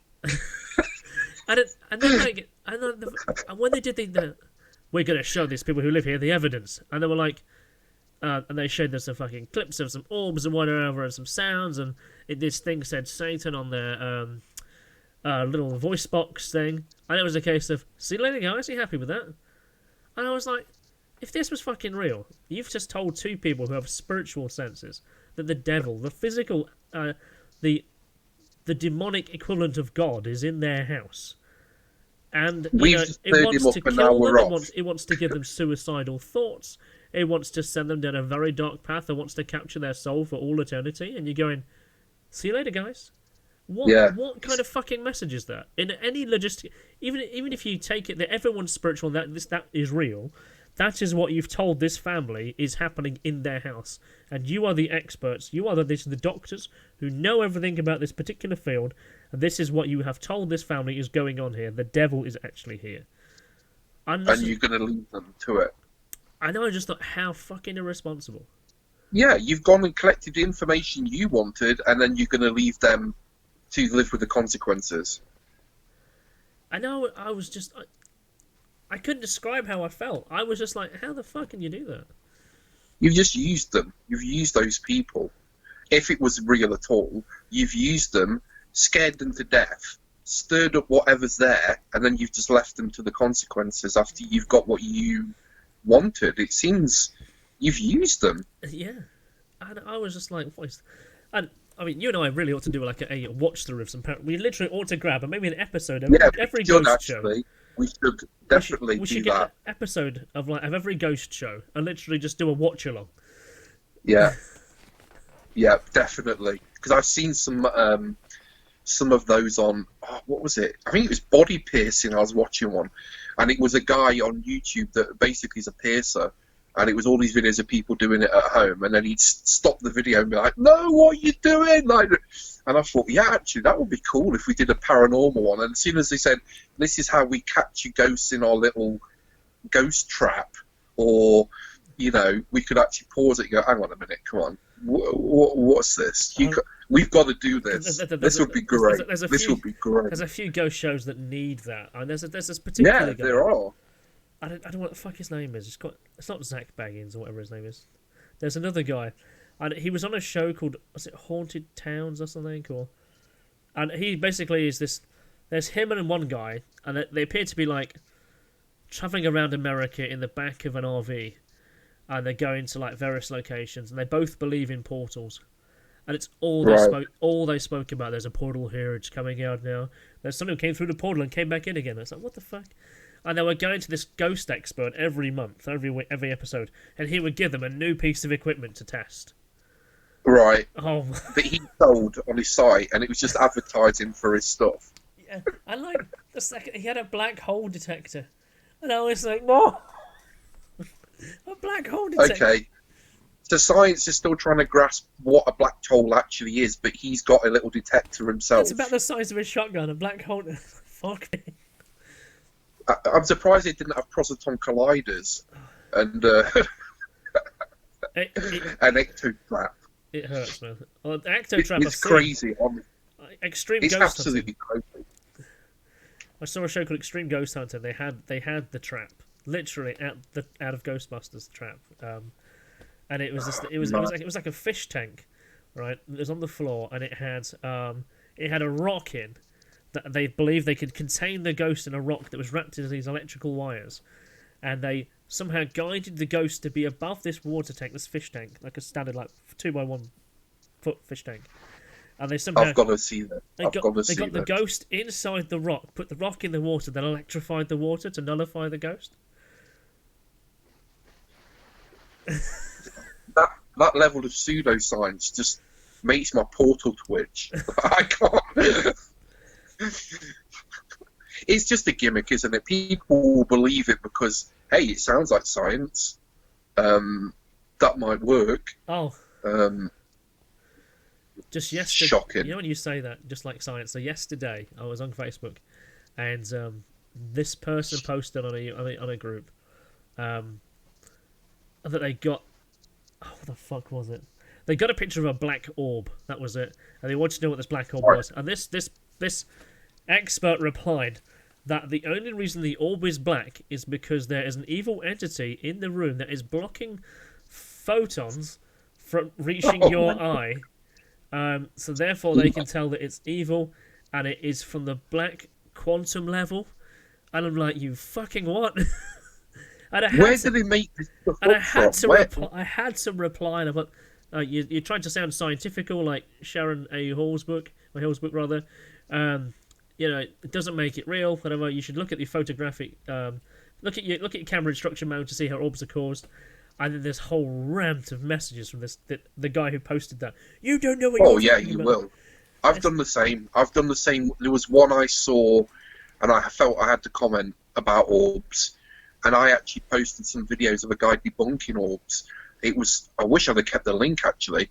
It was about a 30-minute video that showed a guy creating orbs and how to create them at will and then photograph them so it looks like they're ghost orbs. And it was just dust. He was doing it with dust. He was doing it with moisture. He was doing all these kind of things, debunking them. And it's kind of like, I guess it comes back to that people wanting to believe, and what's it called? Something bias. Cognitive bias. Well, they want to believe it, and then anything that matches that belief is instantly proof. That's what it is. Confirmation bias. That's the word I wanted. So any fly. I mean, we had that picture when we were at, I don't know where it was. Was it Limby? And we had some photographs we took in the field, and we had a classic orb in a photograph, and then the next one along was an orb with legs. Yes. And then the one after that was a picture of I think it was a mosquito or a fly or something. That's right, yeah. And there was a classic orb. We could have taken the first picture and said, "Hey, there's a spirit." Well, no. It's almost like people don't want to. There should be people that investigate it properly. And as much as I've seen ghosts when I was young, and I've seen them quite recently, the more I research the subject, the more I find that it's usually something else. It's a misidentification. It's a misunderstanding of natural phenomena. It's I think it was Price that said that the more he investigated stuff, the less he believed. And I think there's something to that.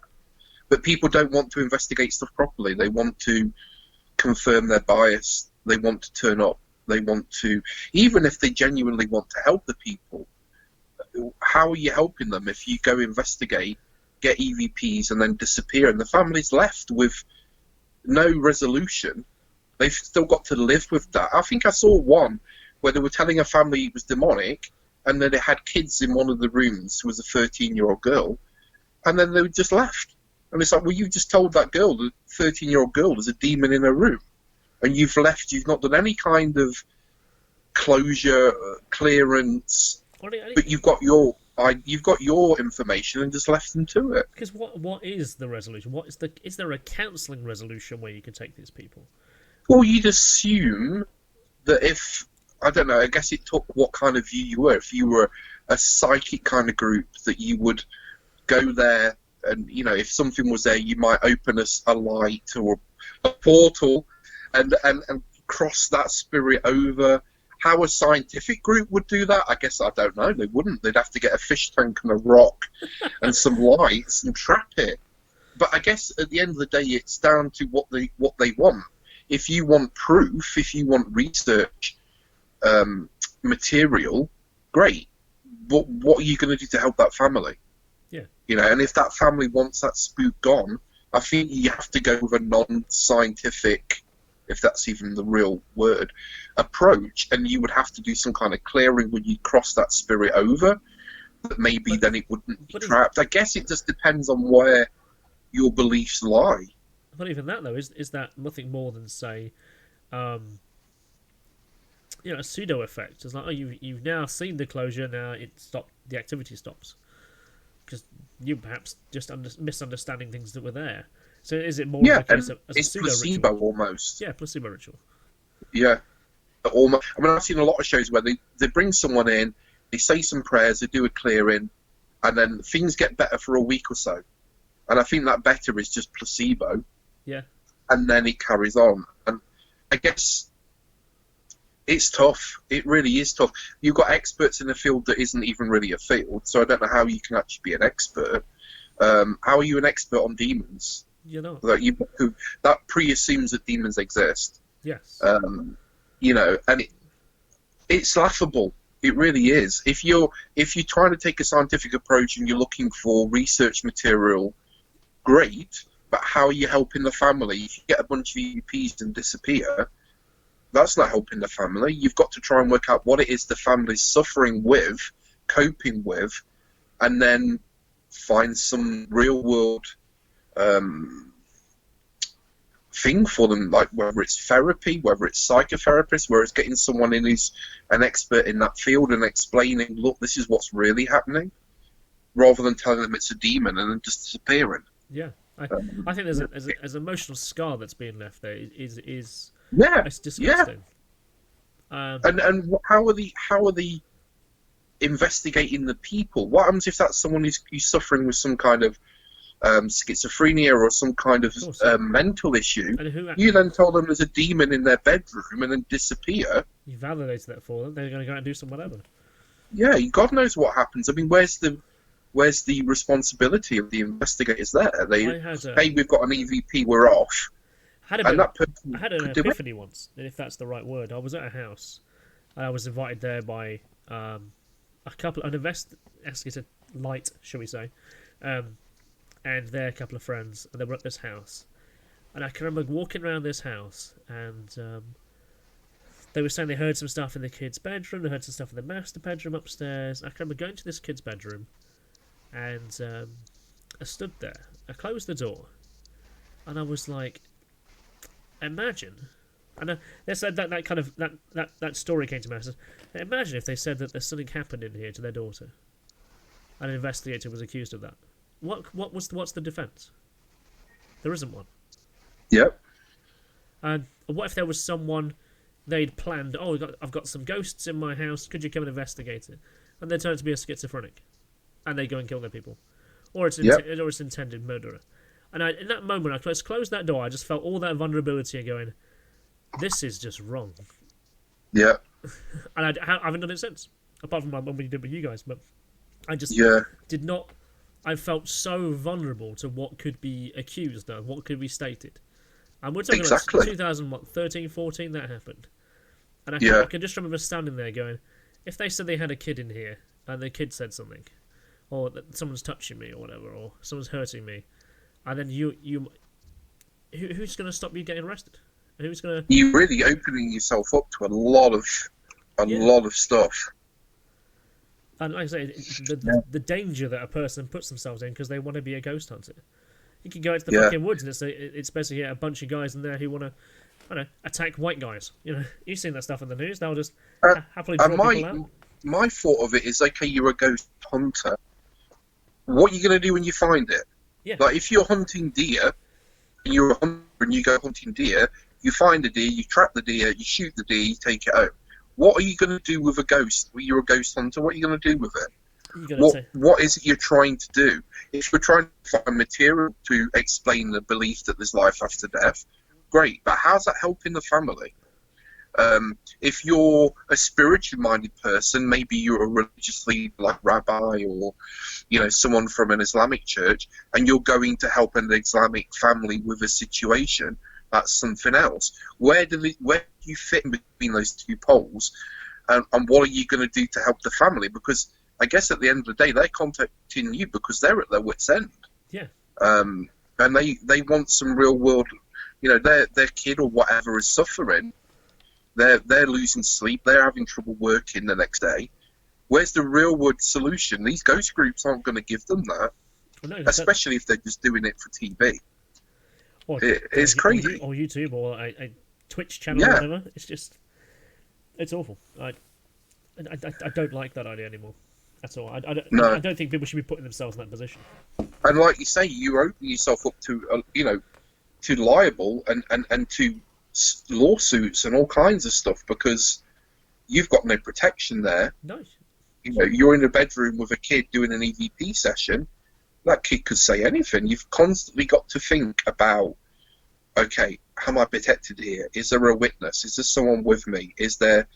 Could this be misconstrued? It's crazy. You know, back in the 80s, you could do this, maybe. But now, in the world that everything's about, you know, lawsuits and stuff, anyone could say anything. There was no kid in there at the time. I was there, and I could have gone through their underwear drawer. I could have gone through their clothes or something. Yeah. And it's like, what the fuck? Anyone could say anything because, like, can you imagine getting your team getting rang up the next day? Oh, my daughter's underwear is missing, or my son's clothes are missing. Yeah. What the fuck? What could you say? Exactly. What could you say? There's nothing you can do unless there's cameras in there filming while you're in there. You haven't got a leg to stand on. Awful. But hey, it is shocking. Yeah, and the fact that I look on YouTube and there's so many more people doing it. I thought it was overabundant when people were looking at it when we were like doing it more often than we do. Fuck me. I think there was a whole craze where it all dipped down and went over virtually nothing, and then there's like everybody and their dog is doing it now. Yeah, it's risen up with. I think it's probably something to do with the fact that now you've got these, like Netflix, and you've got Amazon, and you've got all these other that are running these old shows. That it's kind of almost brought it back into popular vision that people are watching it and stuff now. And let's face it, it's very cheap to make. Oh, you just need a camera out in the woods. But what's it like? I'm a Celebrity, Get Me Out of Here. Is it a haunted house this year because they can't go to the fucking Australia? Yeah, it's that castle in Wales, isn't it? Yeah. I don't know. It's tough. The whole situation's tough. And while, you know, the idea of finding existence or proof of life after death might be the reason a lot of people get into this field, what are you going to do with the proof when you got it? Who are you going to give it to?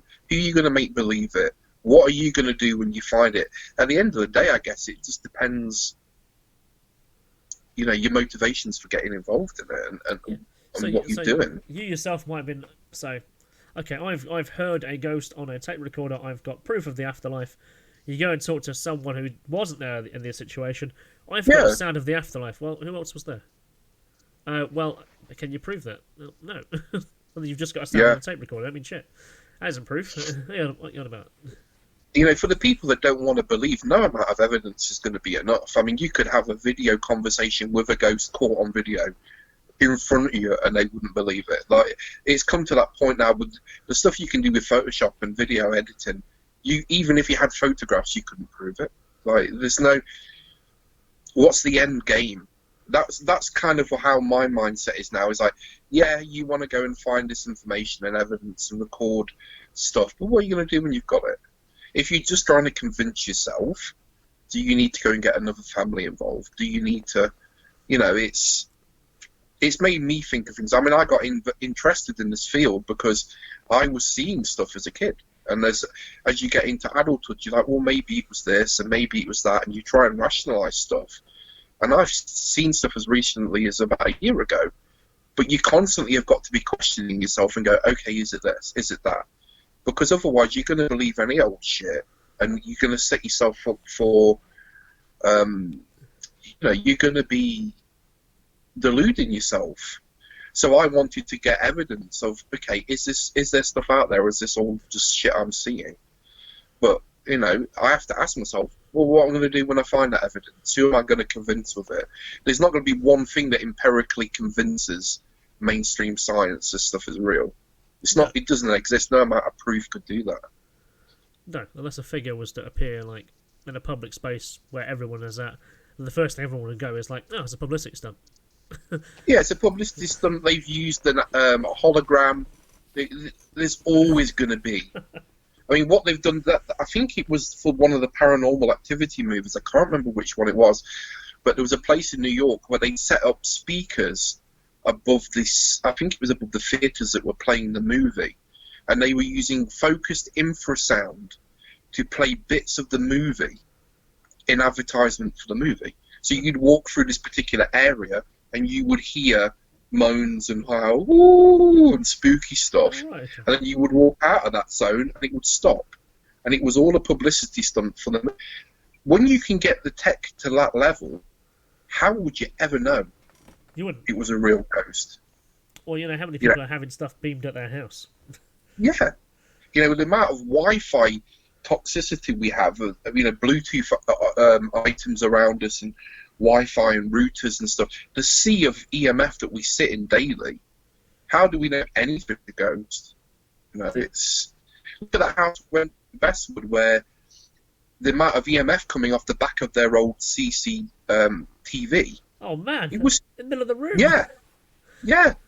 You know, but if we were the sort of group that was just looking for ghosts, hey, we've got our K2 meters, look at the effect it's having, it must be a demon.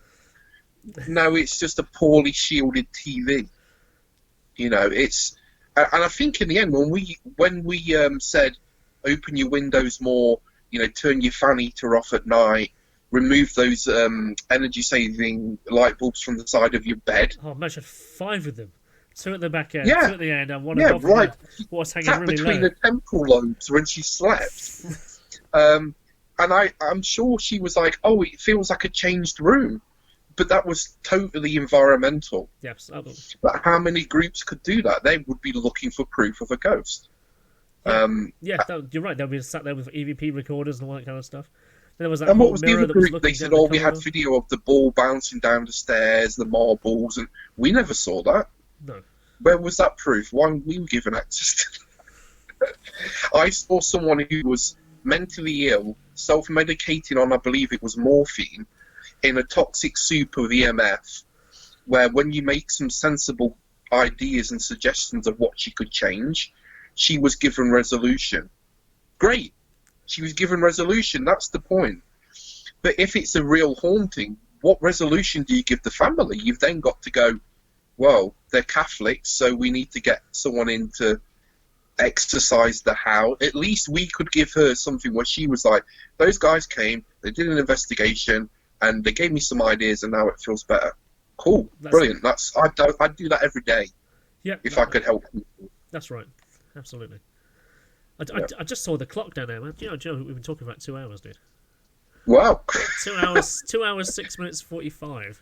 Time flies when you're having fun, but I do think we should do that. We should find a suitable video on YouTube and do a follow along and talk, not just to trash it, but sensible. What is this? What are you trying to do? I guess it's entertainment, isn't it? At the end of the day, and it's what they tell the family. If they're real families at all, they could all be actors. Who knows? Yeah, it could be. So, is there anything you want to use to round up on here then? Because I guess we've gone to the paranormal rabbit hole. There was something I did want to touch on, and we almost did earlier actually. What was that? When we were talking about when ghost stories are actually resolved and how they always seem to get brought back up again.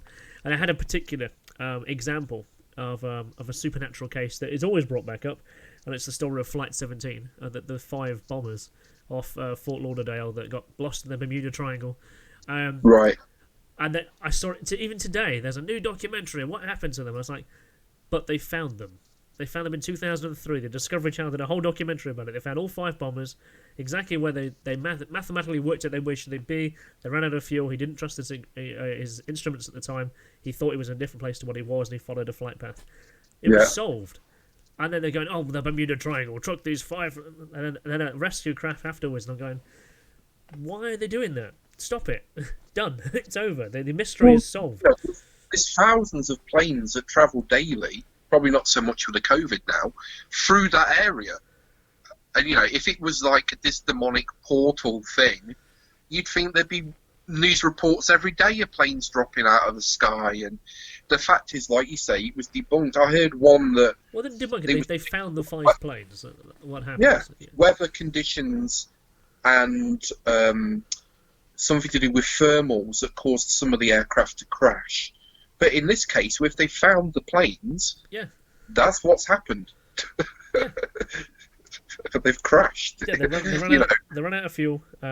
We've all heard stories where something disappears and then reappears in a desert somewhere, and you're like, okay, well, we've heard these stories. Where's the proof of this? I've never been seen any proof of that. We've just heard the stories. Yeah.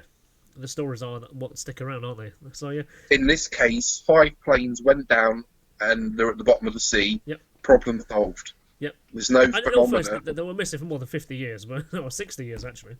But it's the same with the Amelia Earhart case. Yes. I watched something recently that the mystery had been solved. She overflew the island because she wasn't the best of navigators. And he ended up on a very small island in the middle of nowhere. They found her They were diary. captured by the Japanese, and there's some reports from Filipino people that were on the island. The Japanese found her, shot her, and they stuck her in a hole. Yeah, because they navigator. found her diary, they found her equipment, they found her bag and her jacket, and that was a long time ago. But that was always missed, and then she always popped up in pop culture as some kind of dashing female hero, which I guess she was a daredevil pilot, certainly for being a woman at the time. But she's almost immortalized as this. She disappeared in the Bermuda Triangle, or she lost on her maiden flight, whatever it was. I think maybe it says something about the human psyche that they want to believe. So even when you have a mystery, even when that mystery has been debunked or solved, they still want to believe. It's like almost that belief counterweights the evidence. It's like when we had Derek Acora as an example. That even though he was debunked several times, he was still packing audiences in theatres to see shows. And it's almost like they become the cult of personality, that they believe the person, even though there's evidence to the contrary. There's evidence of these crash planes in the Bermuda Triangle. There's evidence of Amelia Earhart on whatever mystery, but people ignore that to believe. They want to believe the mystery almost. Yeah. The mystery. Maybe that says something about the human psyche more than anything else. It's true. That we need this level of mystery in our lives because everything is so controlled by technology that some mystery, some mysterious element, part of the human mind needs mystery to believe in that magic, to believe in something out of our control, some mystical element. I don't know, but it seems to be something that's stuck around with us for a very long time. Yeah, and even despite the technology and the stuff we have around us, we still somehow, for some reason, need it. Yeah, and even when the evidence is presented, when the facts are there, no, it might not be. No, it is. No, it might not be. There's the planes at the bottom of the sea. It's done. Yeah, that's a prime example. You do see that replicated into various forms. Or the Yeah, and they evidence is keep this, filming regardless. these shows, the Bermuda Triangle. I can't remember the last time I heard of anything going down in that triangle, recent years. No. But I remember growing up in the 80s, and it was like, oh yeah, this flight of aircraft went down, and this ship went missing, and And that this aircraft had like time I've not slips and heard any shit. 30 years of what is just the Bermuda Triangle's just gone dormant. Like, what's going on? Planes fly in and out of it to Florida every day. Yeah, of course, yeah. I think it was the whole story about magnetic storms were always the interesting part, weren't they? Yeah. I tell you, of all the phenomena that I've looked into over the years, of all the ones that I think are most likely to be true or provable, are the cases of children where it's been reincarnation. Yeah, And they've got memories of past lives, because the amount of research that's been done by people and that verified information they've given that those children could not know. I think of all of the ones that could be proven phenomena, that is the one that I think is got the most material to say there's something going on here. Yeah, because the kid has to actually, it's telling you details, it knows the streets, it knows the people, it knows the places. Details they could not know. I remember one case, it's the famous case of the guy in the US whose kid his kid turned out to be believed to be the reincarnation of a fighter pilot, and he knew the call names and nicknames of the crew. Like, he met the parents. The dad did some research, took him to a convention where there were some people from that group, from that little squadron he was in, and he recognised them. He knew the nicknames they had. There's no way he could know that. Yeah, and I think that's lots of cases where that's been validated, that I think of all the phenomena that are going to really be something, reincarnation's the biggest one. Same with out-of-body experiences and near-death experiences. Look at Raymond Moody's work, where, you know, the amount of people that had stuff that they could tell about what was going on in the operating room and what was being done and who did what, and it turns out to be true. I think these are the ones, the phenomena that have got the most chance of being something. Yeah, absolutely. Because you can validate that. How can you validate a ghost story? But you can validate someone saying, hey, I had this experience, I know that this happened in the waiting room outside. And it's like, well, yeah, actually it did. Like, that kind of thing can be validated. You know, the objects that some hospitals put on shelves and on roofs and stuff, and they come back and say, yeah, we saw these shoes on the roof. And then they go and check and there's shoes on the roof. You know, that kind of thing. But with ghost stuff, as much as I want to believe it, how can you really... No, you're right. Yeah. It's true. The reincarnation one is an interesting one. The one I was thinking of, what I thought you were going to give the example of, I think it's an island where it's a mother and she's got like 5 children. And then they'd grown up, and then there was this other person who came back and said, "These are my 5 sons," and she knew them all their names and what they did and where that they was went. Another famous case. She actually knew the village layout. She knew stories about the children who are actually old, and some of them have even died. That's now. right. They were much older. They were certainly in their 60s or something when that. Yeah, and I think she met one of the sons, and he was originally like, "Oh, I don't believe this," but he was convinced that she knew stuff. This was his mum he was talking to. Yeah. And there's also the story of the child. I think it's the Isle of Skye, or someone, a little Scottish kid, and he lived in a lighthouse, and he could describe stuff about the lighthouse and the island and the dog that they had, and you know, there's just stuff there that it's so easily validated that there's got to be something going on. Man, so I've got to tell you about another case. Another case. It's once this Thunderbolt thing is out of the way, it's my next investigation project, and it's just as interesting. Okay, so in Kirkby and Asheville, there's another phenomenon that's happened. Now, I had no idea that I'd even been on this location because I didn't know. So this Billy girl, right? Not only did she saw the this crash, right? She says to me, "Do you know about the Holywell incident?" And I'm like, "No." She says, "Go and look it up."